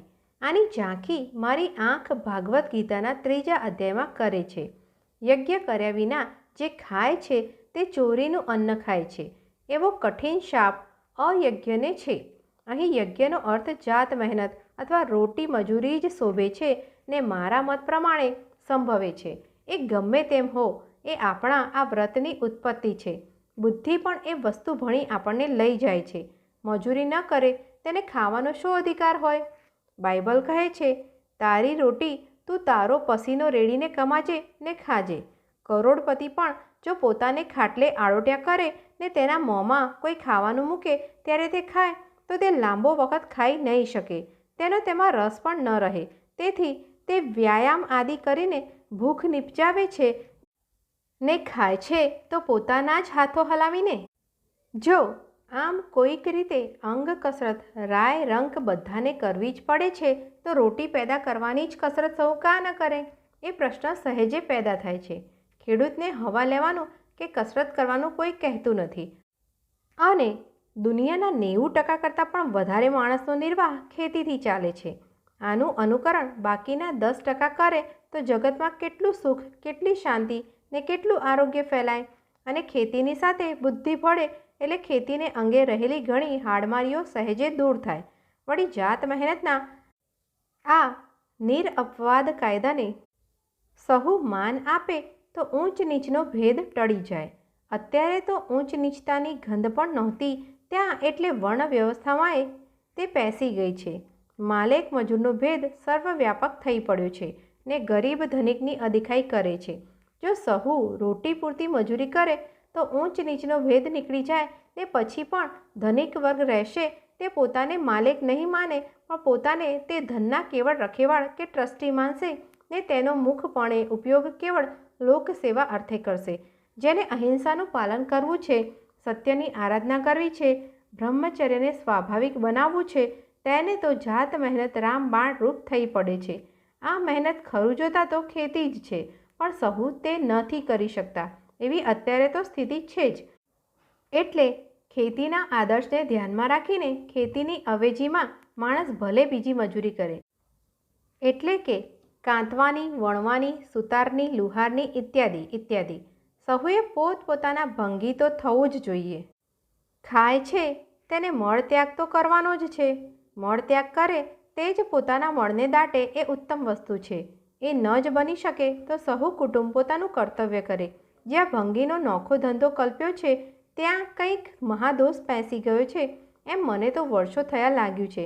આ આવશ્યક આરોગ્ય પોષક કાર્યને હલકામાં હલકું પ્રથમ કોણે ગણ્યું હશે તેનો ઇતિહાસ આપણી પાસે નથી. જેણે ગણ્યું તેણે આપણી ઉપર ઉપકાર તો નથી જ કર્યો. આપણે બધા ભંગી છીએ એ ભાવના આપણા મનમાં બચપણથી જ ઠસવી જોઈએ અને એ ઠસાવવાનો સહેલામાં સહેલો રસ્તો એ છે કે જે સમજ્યા છે તે જાત મહેનતનો આરંભ પાયખાના સાફ કરવાથી કરે. આમ જ્ઞાનપૂર્વક કરશે તે ક્ષણથી ધર્મને જુદી ને ખરી રીતે સમજતો થશે. બાળક, બુઢ્ઢા અને રોગથી અપંગ થયેલા મજૂરી ન કરે એને કોઈ અપવાદ ન સમજે. બાળક માતામાં સમાય છે. જો કુદરતના કાયદાનો ભંગ ન થતો હોય તો બુઢ્ઢા અપંગ ન થાય ને રોગ તો હોય જ સાને. પ્રકરણ 10 સર્વધર્મ સમભાવ ભાગ પહેલો 23 સપ્ટેમ્બર 1930 મંગળ પ્રભાત. આપણા વ્રતોમાં જે વ્રતને સહિષ્ણુતાને નામે ઓળખીએ છીએ તેને આ નવું નામ આપ્યું છે. સહિષ્ણુતા અંગ્રેજી શબ્દ ટોલરેશનનો અનુવાદ છે. એ મને ગમ્યો ન હતો પણ બીજું નામ સૂચતું ન હતું. કાકા સાહેબને પણ એ નહોતું ગમ્યું. તેમને સર્વધર્મ આદર શબ્દ સૂચવ્યો. મને એ પણ ન ગમ્યો. બીજા ધર્મોને સહન કરવામાં તેની ઉણપ માની લેવામાં આવે છે. આદરમાં મહેરબાનીનો ભાવ આવે છે. અહિંસા આપણને બીજા ધર્મો પ્રત્યે સમભાવ શીખવે છે. આદર અને સહિષ્ણુતા અહિંસા દૃષ્ટિએ પૂરતા નથી. બીજા ધર્મો પ્રત્યે સમભાવ રાખવાના મૂળમાં પોતાના ધર્મની અપૂર્ણતાનો સ્વીકાર આવી જ જાય છે અને સત્યની આરાધના અહિંસાની કસોટી એ જ શીખવે. સંપૂર્ણ સત્ય જો આપણે જોયું હોત તો પછી સત્યનો આગ્રહ શું? તો આપણે પરમેશ્વર થયા, કેમ કે સત્ય એ જ પરમેશ્વર છે એવી આપણી ભાવના છે. આપણે પૂર્ણ સત્યને ઓળખતા નથી, તેથી તેનો આગ્રહ રાખીએ છીએ. તેથી જ પુરુષાર્થને અવકાશ છે. આમાં આપણી અપૂર્ણતાનો સ્વીકાર આવ્યો. જો આપણે અપૂર્ણ તો આપણે કલ્પેલો ધર્મ પણ અપૂર્ણ. સ્વતંત્ર ધર્મ સંપૂર્ણ છે તે આપણે જોયો નથી, જેમ ઈશ્વરને જોયો નથી. આપણે માનેલો ધર્મ અપૂર્ણ છે ને તેમાં નિત્ય ફેરફારો થયા કરે છે, થયા કરવાના. આમ થાય તો જ આપણે ઉત્તરોત્તર ચડી શકીએ. સત્ય પ્રતિ, ઈશ્વર પ્રતિ રોજ ને રોજ આગળ જતા જઈએ. અને જો મનુષ્ય કલ્પિત બધા ધર્મ અપૂર્ણ માનીએ તો પછી કોઈને ઊંચ નીચ માનવાપણું રહેતું નથી. બધા સાચા છે પણ બધા અપૂર્ણ છે, તેથી દોષને પાત્ર છે. સંભાવ હોવા છતાં આપણે તેમાં દોષ જોઈ શકતા હોઈએ. પોતાનામાં પણ દોષ જોઈએ. એ દોષને લીધે તેનો ત્યાગ ન કરીએ પણ દોષ ટાળીએ. આમ સમભાવ રાખીએ એટલે બીજા ધર્મોમાં જે કંઈ ગ્રાહ્ય લાગે તેને પોતાના ધર્મમાં સ્થાન આપતા અસંકોચ ન થાય. એટલું જ નહીં પણ એમ કરવાનો ધર્મ પ્રાપ્ત થાય. બધા ધર્મો ઈશ્વર દત્ત છે પણ તે મનુષ્ય કલ્પિત હોવાથી, મનુષ્ય તેનો પ્રચાર કરતો હોવાથી તે અપૂર્ણ છે. ઈશ્વર દત્ત ધર્મ અગમ્ય છે. તેને ભાષામાં મનુષ્ય મૂકે છે, તેનો અર્થ પણ મનુષ્ય કરે છે. કોનો અર્થ સાચો? સહુ પોતપોતાની દ્રષ્ટિએ જ્યાં લગી એ દૃષ્ટિ વર્તે ત્યાં લગી સાચા, પણ સહુ ખોટા પણ હોવાનો અસંભવ નથી. તેથી જ આપણે બધા ધર્મ પ્રત્યે સમભાવ રાખીએ. આમાં પોતાના ધર્મ પ્રત્યે ઉદાસીનતા નથી આવતી, પણ પોતાના ધર્મ પ્રત્યેનો પ્રેમ આંધળો મટી જ્ઞાનમય થાય છે. તેથી વધારે સાત્વિક નિર્મળ બને છે. બધા ધર્મ પ્રત્યે સમભાવ આવે તો જ આપણા દિવ્ય ચક્ષુ ખુલે. ધર્માંધતા ને દિવ્ય દર્શન વચ્ચે ઉત્તર દક્ષિણ જેટલું અંતર છે. ધર્મ જ્ઞાન થતાં અંતરાયો ઉડી જાય છે અને સમભાવ પેદા થાય છે. આ સમભાવ કેળવતા આપણે આપણા ધર્મને વધારે ઓળખવાના. અહીં ધર્મ અધર્મનો ભેદ નથી ટળતો. અહીં જે અંકાયેલા ધર્મો તરીકે આપણે જાણીએ છીએ તેમની વાત છે. આ બધા ધર્મોમાં મૂળ સિદ્ધાંતો એક જ છે. તે બધામાં સંત સ્ત્રી પુરુષો થઈ ગયા છે, આજે પણ મોજૂદ છે. એટલે ધર્મો પ્રત્યેના સંભાવમાં ને ધર્મીઓ મનુષ્યો પ્રત્યેના સંભાવમાં કંઈક ભેદ છે. મનુષ્ય માત્ર દુષ્ટ અને શ્રેષ્ઠ પ્રત્યે, ધર્મી અને અધર્મી પ્રત્યે સમભાવની અપેક્ષા છે, પણ અધર્મ પ્રત્યે કદી નહીં. ત્યારે પ્રશ્ન એ થાય કે ઘણા ધર્મો શાને સારું જોઈએ? ઘણા ધર્મો છે એ આપણે જાણીએ છીએ. આત્મા એક છે, પણ મનુષ્ય દેહ અસંખ્ય છે. દેહની અસંખ્યતા ટાળી નહીં ટળે, છતાં આત્માના ઐક્યને આપણે ઓળખી શકીએ છીએ. ધર્મનું મૂળ એક જ છે, જેમ વૃક્ષનું, પણ તેને પાત્રા અસંખ્ય છે. પ્રકરણ 11 સર્વધર્મ સમભાવ ભાગ બીજો 30 સપ્ટેમ્બર 1930. આ વિષય એવો અગત્યનો છે કે એને જરા અહીં લંબાવું છું. મારો કેટલોક અનુભવ આપું તો સમભાવનો અર્થ કદાચ વધારે સ્પષ્ટ થશે. જેમ અહીં તેમ ફિનિક્સમાં પણ પ્રાર્થના રોજ થતી. તેમાં હિન્દુ, મુસલમાન, ખ્રિસ્તી હતા. સદગત રુસ્તમજી શેઠ અથવા તેમના ફરજંદ ઘણીવાર હાજર હોય જ. રુસ્તમજી શેઠને મને વહાલું વહાલું દાદા રામજીનું નામ બહુ ગમતું. મને સ્મરણ છે તે પ્રમાણે એક વેળા મગનલાલ કે કાશી એ અમને બધાને ગૌરાવતા હતા. રુસ્તમજી શેઠ ઉલ્લાસમાં બોલી ઉઠ્યા, દાદા રામજીને બદલે દાદા હોરમજદ ગાઓની. ગૌરાવનારને ગાનારને આ વિચાર સાવ સ્વાભાવિક હોય તેમ ઝીલી લીધો ને ત્યાર પછી રુસ્તમજી શેઠ હાજર હોય ત્યારે તો અચૂક અને તે ન હોય ત્યારે કોઈ વાર અમે એ ભજન દાદા હોરમજદને નામે ગાતા. સદગત દાઉદ શેઠનો દીકરો સદગત હુસેન તો આશ્રમમાં ઘણીવાર રહેતો. તે પ્રાર્થનામાં ઉત્સાહપૂર્વક ભળતો. તે પોતે બહુ મીઠા સુરમાં ઓર્ગન સાથે યે બસારે બાગ દુનિયા ચંદ રોજ ગાતો અને તે ભજન અમને બધાને એણે શીખવી દીધું હતું ને પ્રાર્થનામાં ઘણીવાર ગવાતું. આપણી અહીંની પ્રાર્થનામાળામાં તેને સ્થાન છે તે સત્યપ્રિય હુસેનનું સ્મરણ છે. એના કરતાં વધારે ચુસ્તપણે સત્ય આચરનારા નવજુવાન મેં જોયા નથી. જોસેફ રોપ્પેન આશ્રમમાં ઘણીવાર આવી જાય. તે ખ્રિસ્તી. તેમણે વૈષ્ણવજન બહુ ગમતું. તે સંગીત સરસ જાણે. તેમણે વૈષ્ણવજનને ઠેકાણે ક્રિશ્ચિયન જન તો તેને કહીએ એમ લલકાર્યું. બધાએ તરત ઝીલ્યું. જોસેફના હર્ષનો પાર ન રહ્યો. એમ મેં જોયું. આત્મસંતોષને સારું જ્યારે હું જુદા જુદા ધર્મ પુસ્તકો ઉથલાવી રહ્યો હતો ત્યારે ખ્રિસ્તી ધર્મ, ઇસ્લામ, જરથુસ્તી, યહૂદી અને હિન્દુ એટલાના પુસ્તકોનો મારા સંતોષ પૂરતો પરિચય કર્યો. તેમ કરતાં મને આ બધા ધર્મો પ્રત્યે સંભાવ હતો એમ કહી શકું છું. તે વખતે મને એ જ્ઞાન હતું એમ નથી કહેતો. સંભાવ શબ્દનો પણ પૂરો પરિચય એ વેળા નહીં હોય, પણ એ વખતના મારા સ્મરણ તાજા કરું છું તો મને તે ધર્મોની ટીકા કરવાની ઈચ્છા સરખીએ થઈ યાદ નથી. પણ એમના પુસ્તકો ધર્મના પુસ્તકો સમજી આદરપૂર્વક વાંચતો અને બધામાં મૂળ નૈતિક સિદ્ધાંતો એક સરખા જોતો. કેટલીક વસ્તુઓ હું ન સમજી શકતો. તેમજ હિન્દુ ધર્મ પુસ્તકોનું હતું. આજ પણ કેટલુંય નથી સમજતો, પણ અનુભવે જોઉં છું કે જે આપણે ન સમજી શકીએ તે ખોટું જ છે એમ માનવાની ઉતાવળ કરવી એ ભૂલ છે. જે કેટલુંક પૂર્વે ન સમજાતું એ આજે દીવા જેવું લાગે છે. સમભાવ કેળવવાથી અનેક ગૂંચો પોતાની મેળે જ ઉકલી જાય છે અને જ્યાં આપણને દોષ જ જોવામાં આવે ત્યાં તે દર્શાવવામાં પણ જે નમ્રતા અને વિવેક હોય છે તેથી કોઈને દુઃખ નથી થતું. એક મૂંઝવણ કદાચ રહે છે. ગયે વખતે મેં જણાવ્યું કે ધર્મ અધર્મનો ભેદ રહે છે અને અધર્મ પ્રત્યે સમભાવ કેળવવાનો અહીં ઉદ્દેશ નથી. આમ જ હોય તો ધર્માધર્મનો નિર્ણય કરવામાં જ સંભાવની સાંકળ તૂટી નથી જતી? આવો પ્રશ્ન થાય અને એવો નિર્ણય કરનાર ભૂલ કરે એમ પણ સંભવે. પણ આપણામાં ખરે અહિંસા વર્તતી હોય તો આપણે વેરભાવમાંથી બચી જઈએ છીએ, કેમ કે અધર્મ જોતા છતાં તે અધર્મને આચરનાર પ્રત્યે તો પ્રેમ ભાવ જ હશે અને તેથી કાં તો તે આપણી દૃષ્ટિનો સ્વીકાર કરશે અથવા આપણી ભૂલ આપણને બતાવશે અથવા બંને એકબીજાના મતભેદને સહન કરશે. છેવટે સામેનો અહિંસક નહીં હોય તો એ કઠોરતા વાપરશે.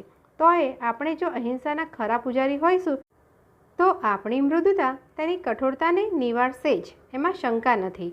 પારકાની ભૂલને સારું પણ આપણે તેને પીડવા નથી, આપણે પીડાવું છે. એ સુવર્ણ નિયમને જ જે પાળે છે તે બધા સંકટોમાંથી ઉગરી જાય છે. પ્રકરણ 12 નમ્રતા 9 ઓક્ટોબર 1930. મંગળ પ્રભાત. આને વ્રતોમાં નોખું સ્થાન નથી અને ન હોઈ શકે. અહિંસાનો એ એક અર્થ છે અથવા કહો કે એના પેટામાં છે, પણ નમ્રતા કેળવવાથી આવતી નથી. તે સ્વભાવમાં આવી જવી જોઈએ. જ્યારે નિયમવલી પહેલી ઘડાઈ ત્યારે મિત્રવર્ગમાં તેનો મુસદ્દો મોકલ્યો હતો. સર ગુરુદાસ બેનર્જીએ નમ્રતાને વ્રતોમાં સ્થાન આપવાની સૂચના કરી હતી ને ત્યારે પણ એ દાખલ ન કરવાનું એ જ કારણ બતાવ્યું હતું જે અહીં લખું છું. પણ જો કે તેને વ્રતમાં સ્થાન નથી, છતાં તે વ્રતોના કરતાં કદાચ વધારે આવશ્યક છે. આવશ્યક તો છે જ, પણ નમ્રતા કોઈને અભ્યાસથી આવી જાણી નથી. સત્ય કેળવાય, દયા કેળવાય. નમ્રતા કેળવવી એટલે દંભ કેળવવો એમ કહેવાય. અહીં નમ્રતા એ વસ્તુ નથી કે જે મોટા માણસોમાં એકબીજાના માન અર્થે શીખવવા કેળવવામાં આવે છે. કોઈ બીજાને સાષ્ટાંગ નમસ્કાર કરતો હોય છતાં મનમાં તો તેની વિશે તિરસ્કાર ભર્યો હોય. આ નમ્રતા નથી, લુચ્ચાઈ છે. કોઈ રામ નામ જપા કરે, માળા ફેરવે, મુનિ જેવો થઈ સમાજમાં બેસે, પણ માહે સ્વાર્થ ભર્યો હોય તો તે નમ્ર નથી પણ પાખંડી છે. નમ્ર મનુષ્ય પોતે જાણતો નથી કે ક્યારે તે નમ્ર છે. સત્ય આદિનું માપ આપણે પોતાની પાસે રાખી શકીએ, પણ નમ્રતાનું માપ નથી હોતું. સ્વાભાવિક નમ્રતા છાની નથી રહેતી, છતાં નમ્ર મનુષ્ય પોતે તે દેખી શકતો નથી. વશિષ્ઠ વિશ્વામિત્રનો દાખલો તો આપણે ઘણીવાર આશ્રમમાં સમજી ગયા છીએ. આપણી નમ્રતા શૂન્યતા લગી જવી જોઈએ. આપણે કંઈક છીએ એ મનમાં ભૂત ભરાયું એટલે નમ્રતા ઉડી ગઈ ને આપણા બધા વ્રતો રોડાઈ ગયા. વ્રત પાલન કરનાર જો મનમાં પોતાના પાલનનો ગર્વ રાખે તો વ્રતોની કિંમત ખોઈ બેસે ને સમાજમાં વિષરૂપ થઈ પડે. તેવા વ્રતની કિંમત ન સમાજ કરે ન પોતે તેનું ફળ ભોગવી શકે. નમ્રતા એટલે હુંપણાનો આત્યંતિક ક્ષય. વિચાર કરતાં માલુમ પડી જાય એવું છે કે આ જગતમાં જીવ માત્ર એક રજકણ કરતાં પણ કંઈ નથી. શરીર રૂપે ક્ષણ જીવી છીએ. કાળના અનંત ચક્રમાં 100 વર્ષનું પ્રમાણ કાઢી જ ન શકાય. પણ જો એ ચક્રમાંથી નીકળી જઈએ એટલે કંઈ નથી, થઈ જઈએ તો બધું થઈ જઈએ. કંઈ થયું એટલે ઈશ્વરથી, પરમાત્માથી, સત્યથી વિખૂટ થવું, કંઈક ટળી જવું એટલે પરમાત્મામાં ભળી જવું. સમુદ્રમાં રહેલું બિંદુ સમુદ્રની મહત્તા ભોગવે છે, પણ તેનું તેને જ્ઞાન નથી. સમુદ્રથી વેગળું થયું ને પોતાપણાનો દાવો કરવા બેઠું એટલે તે ક્ષણે જ સુકાયું. આ જીવનને પાણીના પરપોટાની ઉપમા આપી છે. એમાં હું મુદ્દલ અતિશયોક્તિ નથી જોતો. આવી નમ્રતા શૂન્યતા કેળવવાથી કેમ આવી શકે? પણ વ્રતોને ખરી રીતે સમજવાથી નમ્રતા પોતાની મેળે આવતી જાય છે. સત્યનું પાલન કરવા ઈચ્છનાર અહંકારી કેમ થઈ શકે? બીજાને સારું પ્રાણ પાથરનાર પોતાની જગા ક્યાં રોકવા જાય? તેણે તો પ્રાણ પાથરવાનો નિશ્ચય કર્યો ત્યારે જ પોતાના દેહને ફેંકી દીધો. આ નમ્રતા એટલે પુરુષાર્થ રહિતતા ન હોય એવો અર્થ હિન્દુ ધર્મમાં કરી નાખ્યો છે ખરો, અને તેથી આળસને પાખંડને ઘણી જગ્યાએ સ્થાન મળી ગયું છે. ખરું જોતાં નમ્રતા એટલે તીવ્રતમ પુરુષાર્થ, પણ તે બધો પુરુષાર્થને કારણે હોય. ઈશ્વર પોતે 24 કલાક એક શ્વાસે કામ કર્યા કરે છે. આળસ મરડવા સરખોય ફુરસદ લેતો નથી. તેના આપણે થઈ જઈએ, તેનામાં ભળી જઈએ એટલે આપણો ઉદ્યમ તેના જેવો જ અતંત્રિત થવો જોઈએ. સમુદ્રથી છૂટેલા બિંદુને સારું આરામની કલ્પના આપણે કરી શકીએ છીએ, પણ સમુદ્રમાં રહેલા બિંદુને આરામ ક્યાંથી? સમુદ્રને એક ક્ષણનો પણ આરામ છે જ ક્યાં? બરાબર એ જ પ્રમાણે આપણું છે. ઈશ્વરરૂપી સમુદ્રમાં આપણે મળી જઈએ એટલે આપણો આરામ ગયો. આરામની જરૂર પણ ગઈ. એ જ ખરો આરામ, એ મહાશાંતિમાં શાંતિ. તેથી ખરી નમ્રતા આપણી પાસે જીવ માત્રની સેવા અર્થે સર્વાર્પણની આશા રાખે છે. બધું પરવાર્યા પછી આપણી પાસે નથી રહેતો રવિવાર કે શુક્રવાર કે સોમવાર. આ સ્થિતિનું વર્ણન આપવું મુશ્કેલ છે, પણ એ અનુભવ ગમ્ય છે. જેણે સર્વ અર્પણ કર્યું છે તેણે તે અનુભવી છે. આપણે બધા અનુભવી શકીએ છીએ. એ અનુભવવાના ઈરાદાથી આશ્રમમાં ભેળા થયા છીએ. બધા વ્રતો, બધી પ્રવૃત્તિ તે અનુભવવા સારું છે. બીજું ત્રીજું કરતાં એ કોઈક દિવસ આપણે હાથ આવી જશે. એને જ શોધવા છતાં એ પ્રાપ્ય નથી. પ્રકરણ 13 સ્વદેશી. પ્રવચનોમાં સ્વદેશી ઉપર લખવાનું માંડી જ વાળીશ. રાજ્ય પ્રકરણને લગતા વિષયોને ન છોડવાનો સંકલ્પ છે તેમાં કંઈ ત્રુટિ આવે એમ લાગે છે. સ્વદેશીનું કેવળ ધાર્મિક દૃષ્ટિએ લખતા પણ કેટલુંક એવું લખવું જોઈએ કે જેનો રાજ્ય પ્રકરણની સાથે આડકતરો સંબંધ હોય. પ્રકરણ 14 સ્વદેશી વ્રત. સ્વદેશી વ્રત આ યુગનું મહાવ્રત છે. જે વસ્તુ આત્માનો ધર્મ છે પણ અજ્ઞાનને કે બીજે કારણે આત્માને જેનું ભાન નથી રહ્યું તેના પાલનને સારું વ્રત લેવાની જરૂર પડે છે. એ સ્વભાવે નિરામિષાહારી છે તેને આમિષાહાર ન કરવાનું વ્રત લેવાપણું ન હોય. આમિષ તેને સારું પ્રલોભન નથી. એટલું જ નહીં, પણ આમિષ જોતાં તેને ઓકારી આવશે. સ્વદેશી આત્માનો ધર્મ છે પણ તે ભૂલાઈ ગયો છે. તેથી તેને વિશે વ્રત લેવાની જરૂર છે. આત્માને સારું સ્વદેશીનો અંતિમ અર્થ સ્થૂળ સંબંધો માત્રથી આત્યંતિક મુક્તિ છે. દેહ પણ તેને સારું પરદેશી છે, કેમ કે દેહ બીજા આત્માઓની સાથે ઐક્ય સાધતા તેને રોકે છે, તેના માર્ગમાં વિઘ્નરૂપ છે. જીવ માત્રની સાથે ઐક્ય સાધતા સ્વદેશી ધર્મને જાણનારને પાળનાર દેહનો પણ ત્યાગ કરે. આ અર્થ ખરો હોય તો આપણે સહેજે સમજી જઈએ કે આપણી પાસે રહેલાની સેવામાં ઓતપ્રોત થઈ રહેવું એ સ્વદેશી ધર્મ છે. એ સેવા કરતાં દૂરના રહી જાય છે અથવા તેને હાનિ થાય છે એવો આભાસ આવવાનો સંભવ છે, પણ તે આભાસ માત્ર હશે. સ્વદેશીનું શુદ્ધ સેવા કરતાં પરદેશીની પણ શુદ્ધ સેવા થાય જ છે. જેવું પિંડે તેવું બ્રહ્માંડે. એથી ઉલટું દૂરની સેવા કરવાનો મોહ રાખતા તે થતી નથી ને પડોશીની સેવા રહી જાય છે, એમ બાવાના બેવ બગડે છે. મારી ઉપર આધાર રાખનાર કુટુંબીજન અથવા ગ્રામવાસીને મેં મૂક્યા એટલે મારી ઉપરનો તેમનો જે આધાર હોય તે ગયો. દૂરનાની સેવા કરવા જતાં તેની સેવા કરવાનો જેનો ધર્મ છે તે તેને ભૂલે છે. દૂરનાની આડ પંપાળ તે કરતો હોય તેમ બને એટલે ત્યાંનું વાતાવરણ તેણે બગાડ્યું ને પોતાનું ચૂંથીને તો તે ચાલ્યો જ હતો. આમ દરેક રીતે તેણે નુકસાન જ કર્યું. આવા હિસાબો અસંખ્ય કલ્પી સ્વદેશી ધર્મ સિદ્ધ કરી શકાય. તેથી જ સ્વધર્મે નિધન શ્રેય પરધર્મો ભયાવહ વાક્ય નીકળ્યું છે. એનો અર્થ આમ જરૂર કરી શકાય: સ્વદેશી પાળતા મૃત્યુ થાય તોય સારું છે, પરદેશી તો ભયાનક જ છે. સ્વધર્મ એટલે સ્વદેશી. સ્વદેશીનું સમજવાથી જ ગોટોટ વળે છે. કુટુંબની ઉપર મોહ રાખી હું તેને પંપાળું, તેને ખાતર ધન ચોરું, બીજા કાવતરા રચું, એ સ્વદેશી નથી. મારે તો તેના પ્રત્યેનો ધર્મ પાળવાનો રહ્યો છે. તે ધર્મ શોધતા ને પાળતા મને સર્વવ્યાપી ધર્મ મળી રહે. સ્વધર્મના પાલનથી પરધર્મીને કે પરધર્મને હાનિ પહોંચે જ નહીં, પહોંચવી જોઈએ નહીં. પહોંચે તો માનેલો ધર્મ સ્વધર્મ નથી, પણ તે સ્વાભિમાન છે, તેથી તે ત્યાજ્ય જ છે. સ્વદેશીનું પાલન કરતાં કુટુંબનો ભોગ પણ આપવો પડે, પણ તેવું કરવું પડે તો તેમાંય કુટુંબની સેવા હોવી જોઈએ. જેમ પોતાને જતા કરીને પોતાને રક્ષી શકીએ છીએ, તેમ કુટુંબને જતું કરી કુટુંબને રક્ષતા હોઈએ એમ બને. મારા ગામમાં મરકી થઈ છે એ રોગની વ્યાધિમાં સપડાયેલાની સેવામાં હું મને, પત્નીને, પુત્રોને, પુત્રીઓને રોકું ને બધા એ વ્યાધિમાં સપડાઈ મોતને શરણ થાય તો મેં કુટુંબોનો સંહાર નથી કર્યો, મેં તેની સેવા કરી છે. સ્વદેશીમાં સ્વાર્થ નથી, અથવા છે તો તે શુદ્ધ સ્વાર્થ છે. શુદ્ધ સ્વાર્થ એટલે પરમાર્થ. શુદ્ધ સ્વદેશી એટલે પરમાર્થની પરાકાષ્ઠા. આ વિચાર શ્રેણીનો આશ્રય લેતા મેં ખાદીમાં સામાજિક શુદ્ધ સ્વદેશી ધર્મ જોયો, બધા સમજી શકે એવો.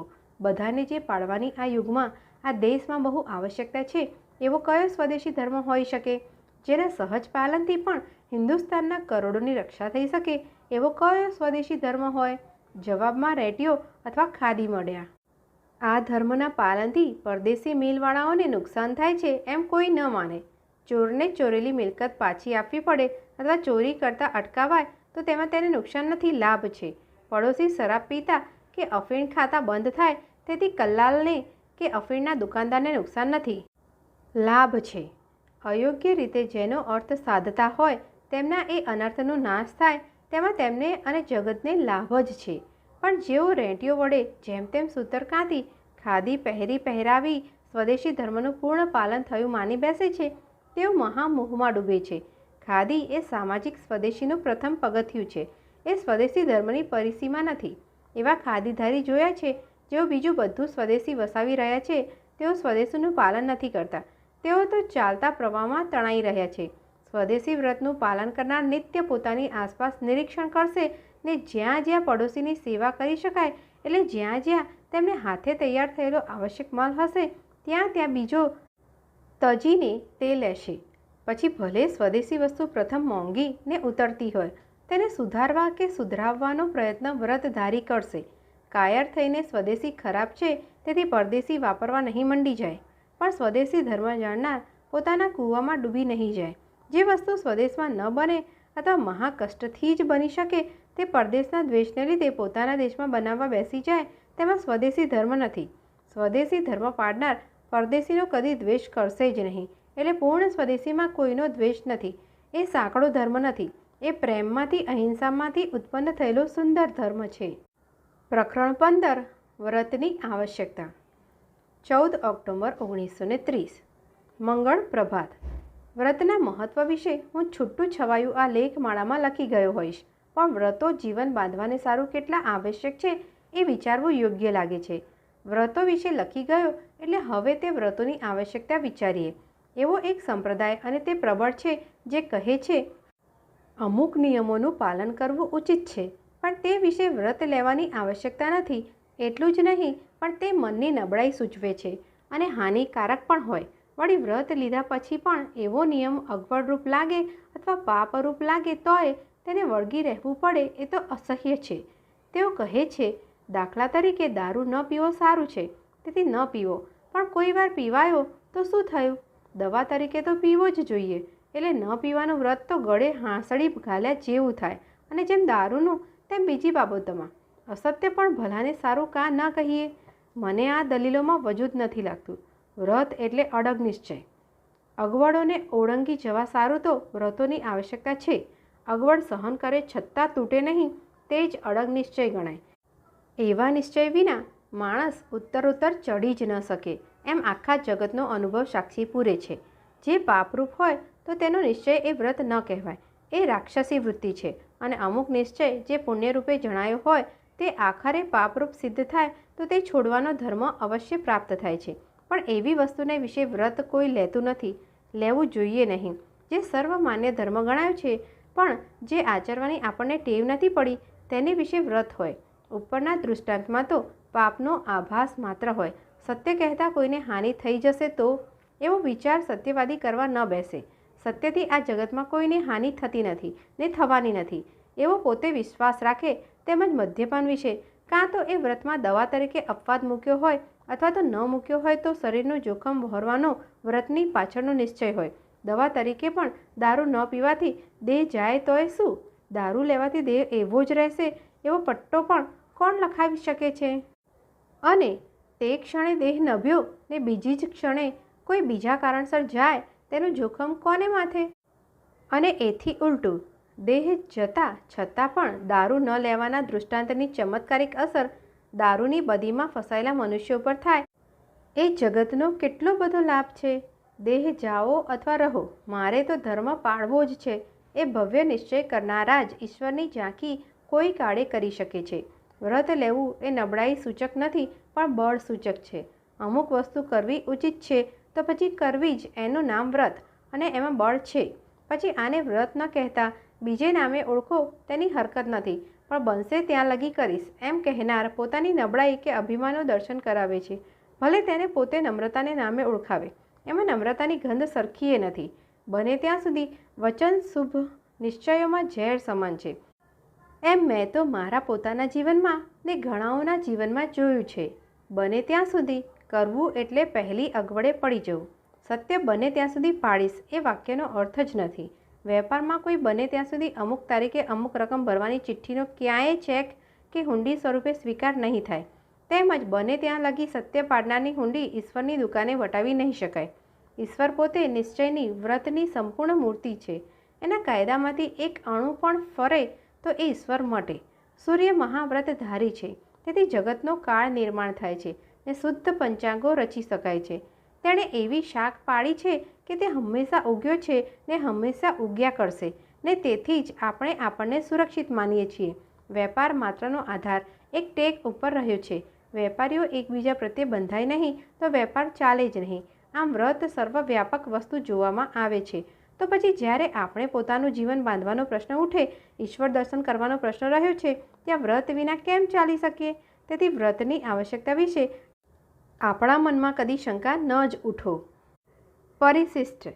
વ્રત વિચારના અભ્યાસીને ઉપયોગી થશે એમ માની આશ્રમની નિયમાવલીમાંથી નીચેનો ભાગ આપવામાં આવ્યો છે. પહેલું, સત્ય. સામાન્ય વ્યવહારમાં અસત્ય ન બોલવું કે ન આચરવું એટલો જ સત્યનો અર્થ નથી, પણ સત્ય એ જ પરમેશ્વર છે ને તે સિવાય બીજું કશું નથી. એ સત્યની શોધ અને પૂજાને અંગે જ બીજા બધા નિયમોની આવશ્યકતા રહે છે અને તેમાંથી જ તેમની ઉત્પત્તિ છે. આ સત્યના ઉપાસક પોતે કલ્પેલા દેશ હિતને સારું પણ અસત્ય નહીં બોલે, નહીં આચરે. સત્યને અર્થે તે પ્રહલાદની જેમ માતા પિતાની વડીલોની આજ્ઞાનો પણ વિનયપૂર્વક ભંગ કરવામાં ધર્મ સમજે. પ્રકરણ બીજું, અહિંસા. પ્રાણીઓનો વધ ન કરવો એટલું જ આ વ્રતના પાલનને સારું બસ નથી. અહિંસા એટલે સૂક્ષ્મ જંતુઓથી માંડીને મનુષ્ય સુધી બધા જીવો પ્રત્યે સમભાવ. એ વ્રતોનો પાલક ઘોર અન્યાય કરનાર પ્રત્યે પણ ક્રોધ ન કરે, પણ તેના ઉપર પ્રેમભાવ રાખે. તેનું હિત ઈચ્છે ને કરે, પણ પ્રેમ કરવો છતાં અન્યાયને વશ ન થાય. અન્યાયનો વિરોધ કરે ને તેમ કરતાં તે જે કષ્ટ આપે તે ધીરજપૂર્વક અને અન્યાયનો દ્વેષ કર્યા વિના સહન કરે. ત્રીજું, બ્રહ્મચર્ય. બ્રહ્મચર્યના પાલન વિના ઉપરના વ્રતોનું પાલન અશક્ય છે. બ્રહ્મચારી કોઈ સ્ત્રી કે પુરુષ ઉપર કુદૃષ્ટિ ન કરે એટલું જ બસ નથી, પણ મનથી એ વિષયનું ચિંતન કે સેવન નહીં કરે. અને વિવાહિત હોય તો પોતાની સ્ત્રી કે પોતાના પતિ સાથે પણ વિષય ભોગ નહીં કરે, પણ તેને મિત્ર સમજી તેની સાથે નિર્મળ સંબંધ રાખશે. પોતાની કે બીજા સ્ત્રીનો કે પોતાના પતિનો કે બીજા પુરુષનો વિકારમય સ્પર્શ અથવા તેની સાથે વિકારમય ભાષણ કે બીજી વિકારમય ચેષ્ટા તે પણ સ્થૂળ બ્રહ્મચર્યનો ભંગ છે.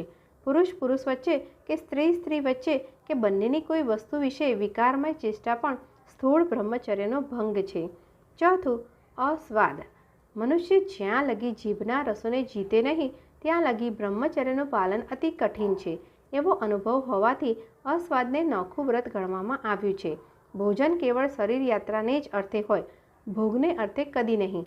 તેથી તે ઔષધ સમજી સંયમપૂર્વક લેવાની જરૂર છે.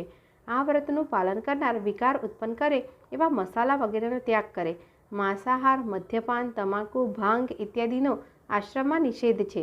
આ વ્રતમાં સ્વાદને અર્થે ઉજાણીનો કે ભોજનના આગ્રહનો નિષેધ છે. પાંચમું, અસ્તેય. બીજાની વસ્તુ રજા વિના ન લેવી એટલું જ આ વ્રતના પાલને સારું બસ નથી. જે વસ્તુ જે ઉપયોગને સારું આપણને મળી હોય તેનાથી તેનો બીજો ઉપયોગ કરવો કે જે મુદ્દતને સારું મળી હોય તેના કરતાં વધારે મુદ્દત લગી ઉપયોગ કરવો તે પણ ચોરી છે. આ વ્રતના મૂળમાં સૂક્ષ્મ સત્ય તો એ રહ્યું છે કે પરમાત્મા પ્રાણીઓને સારું નિત્યની આવશ્યક વસ્તુ જ નિત્ય ઉત્પન્ન કરે છે અને આપે છે. તેનાથી વધારે મુદ્દલ ઉત્પન્ન કરતો નથી. તેથી પોતાની ઓછામાં ઓછી આવશ્યકતા ઉપરાંત જે કંઈ પણ મનુષ્ય લે છે તે ચોરી કરે છે. છઠ્ઠું, અપરિગ્રહ. અપરિગ્રહ અસ્તેયના પેટામાં જ રહેલું છે. અનાવશ્યક વસ્તુ જેમ લેવાય નહીં તેમ તેનો સંગ્રહ પણ ન થાય. તેથી જે ખોરાક કે રાચર રચીલાની જરૂર નથી તેનો સંગ્રહ તે આ વ્રતનો ભંગ છે. જેને ખુરશી વિના ચાલે તે ખુરશી ન રાખે. અપરિગ્રહી પોતાનું જીવન નિત્ય સાદું કરતો જાય. સાતમું, જાત મહેનત. અસ્તેય અને અપરિગ્રહના પાલનને સારું જાત મહેનતનો નિયમ આવશ્યક છે. વળી મનુષ્ય માત્ર શરીર નિર્વાહ શારીરિક મહેનતથી કરે તો જ તે સમાજના ને પોતાના દ્રોહમાંથી બચી શકે. જેનું અંગ ચાલી શકે છે ને જેને સમજણ આવી છે તેવા સ્ત્રી પુરુષે પોતાનું બધું નિત્ય કામ જે પોતે આટોપવા યોગ્ય હોય તે આટોપી લેવું જોઈએ અને બીજાઓની સેવા વિના કારણ ન લેવી જોઈએ.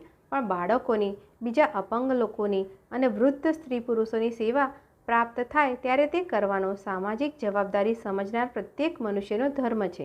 આ આદર્શને અવલંબીને આશ્રમમાં મજૂરો અનિવાર્ય હોય ત્યાં જ રાખવામાં આવે છે ને તેની સાથે શેઠ ચાકરનો વ્યવહાર નથી રાખવામાં આવતો. આઠમું, સ્વદેશી. મનુષ્ય સર્વશક્તિમાન પ્રાણી નથી. તેથી તે પોતાના પડોશીની સેવા કરવામાં જગતની સેવા કરે છે. આ ભાવનાનું નામ સ્વદેશી છે. પોતાની નજીકની સેવા છોડીને દૂરનાની સેવા કરવા કે લેવા ધાય તે સ્વદેશીનો ભંગ કરે છે. આ ભાવનાના પોષણથી સંસાર સુવ્યવસ્થિત રહી શકે તેના ભંગમાં અવ્યવસ્થા રહેલી છે. આ નિયમને આધારે બનતા લગી આપણે આપણી પડોશની દુકાન સાથે વ્યવહાર રાખીએ. દેશમાં જે વસ્તુ થતી હોય કે સહેજે થઈ શકતી હોય તે વસ્તુ આપણે પરદેશથી ન લાવીએ. સ્વદેશીમાં સ્વાર્થને સ્થાન નથી. પોતે કુટુંબના, કુટુંબ શહેરના, શહેર દેશના ને દેશ જગતના કલ્યાણ અર્થે હોમાય. નવમું, અભય.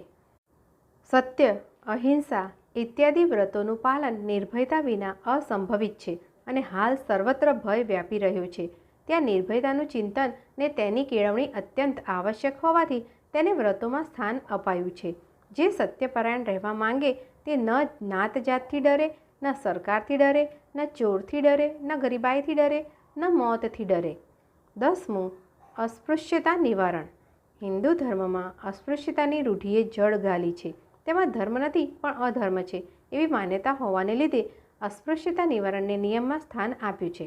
અસ્પૃશ્ય ગણાતાને સારું બીજી જાતિઓના જેટલું જ આશ્રમમાં સ્થાન છે. આશ્રમ જાતિભેદને માનતું નથી. જાતિભેદથી હિન્દુ ધર્મને નુકસાન થયું છે એવી માન્યતા છે. તેમાં રહેલી ઊંચ નીચની અને આભડછેટની ભાવના અહિંસા ધર્મની ઘાતક છે. આશ્રમ વર્ણાશ્રમ ધર્મને માને છે. તેમાંથી વર્ણ વ્યવસ્થા કેવળ ધંધાને આધીન છે એમ જણાય છે. તેથી વર્ણનીતિનું મા બાપના ધંધામાંથી આજીવિકા પેદા કરી બાકીનો સમય શુદ્ધ જ્ઞાન લેવામાં અને વધારવામાં વાપરે. સ્મૃતિઓમાં રહેલી આશ્રમ વ્યવસ્થા જગતનું હિત કરનારી છે, પણ વર્ણાશ્રમ ધર્મ માન્ય હોવા છતાં આશ્રમનું જીવન ગીતા માન્ય વ્યાપક ને ભાવના પ્રધાન સંન્યાસના આદર્શને આગળ રાખી રચાયેલું હોવાથી આશ્રમમાં વર્ણભેદને અવકાશ નથી. 11મું સહિષ્ણુતા. આશ્રમની એવી માન્યતા છે કે જગતમાં પ્રચલિત પ્રખ્યાત ધર્મો સત્યને વ્યક્ત કરનારા છે, પણ તે બધા અપૂર્ણ મનુષ્ય દ્વારા વ્યક્ત થયેલા હોય. બધામાં અપૂર્ણતાનું અથવા અસત્યનું મિશ્રણ થયું છે. તેથી જેવું આપણને આપણા ધર્મ વિશે માન હોય તેટલું જ માન આપણે બીજાના ધર્મ પ્રત્યે રાખવું ઘટે. આવી સહિષ્ણુતા હોય ત્યાં એકબીજાના ધર્મનો વિરોધ નથી સંભવતો, નથી પરધર્મીને પોતાના ધર્મમાં લાવવાનો પ્રયત્ન સંભવતો, પણ બધા ધર્મોમાં રહેલા દોષો દૂર થાય એવી જ પ્રાર્થના ને એવી જ ભાવના નિત્ય પોષવી ઘટે. અસ્તુ. આવા જ અવનવા પુસ્તકો સાંભળવા દીપ્તિ ગજ્જર ચેનલને લાઈક કરો, શેર કરો અને સબસ્ક્રાઈબ કરો. આભાર.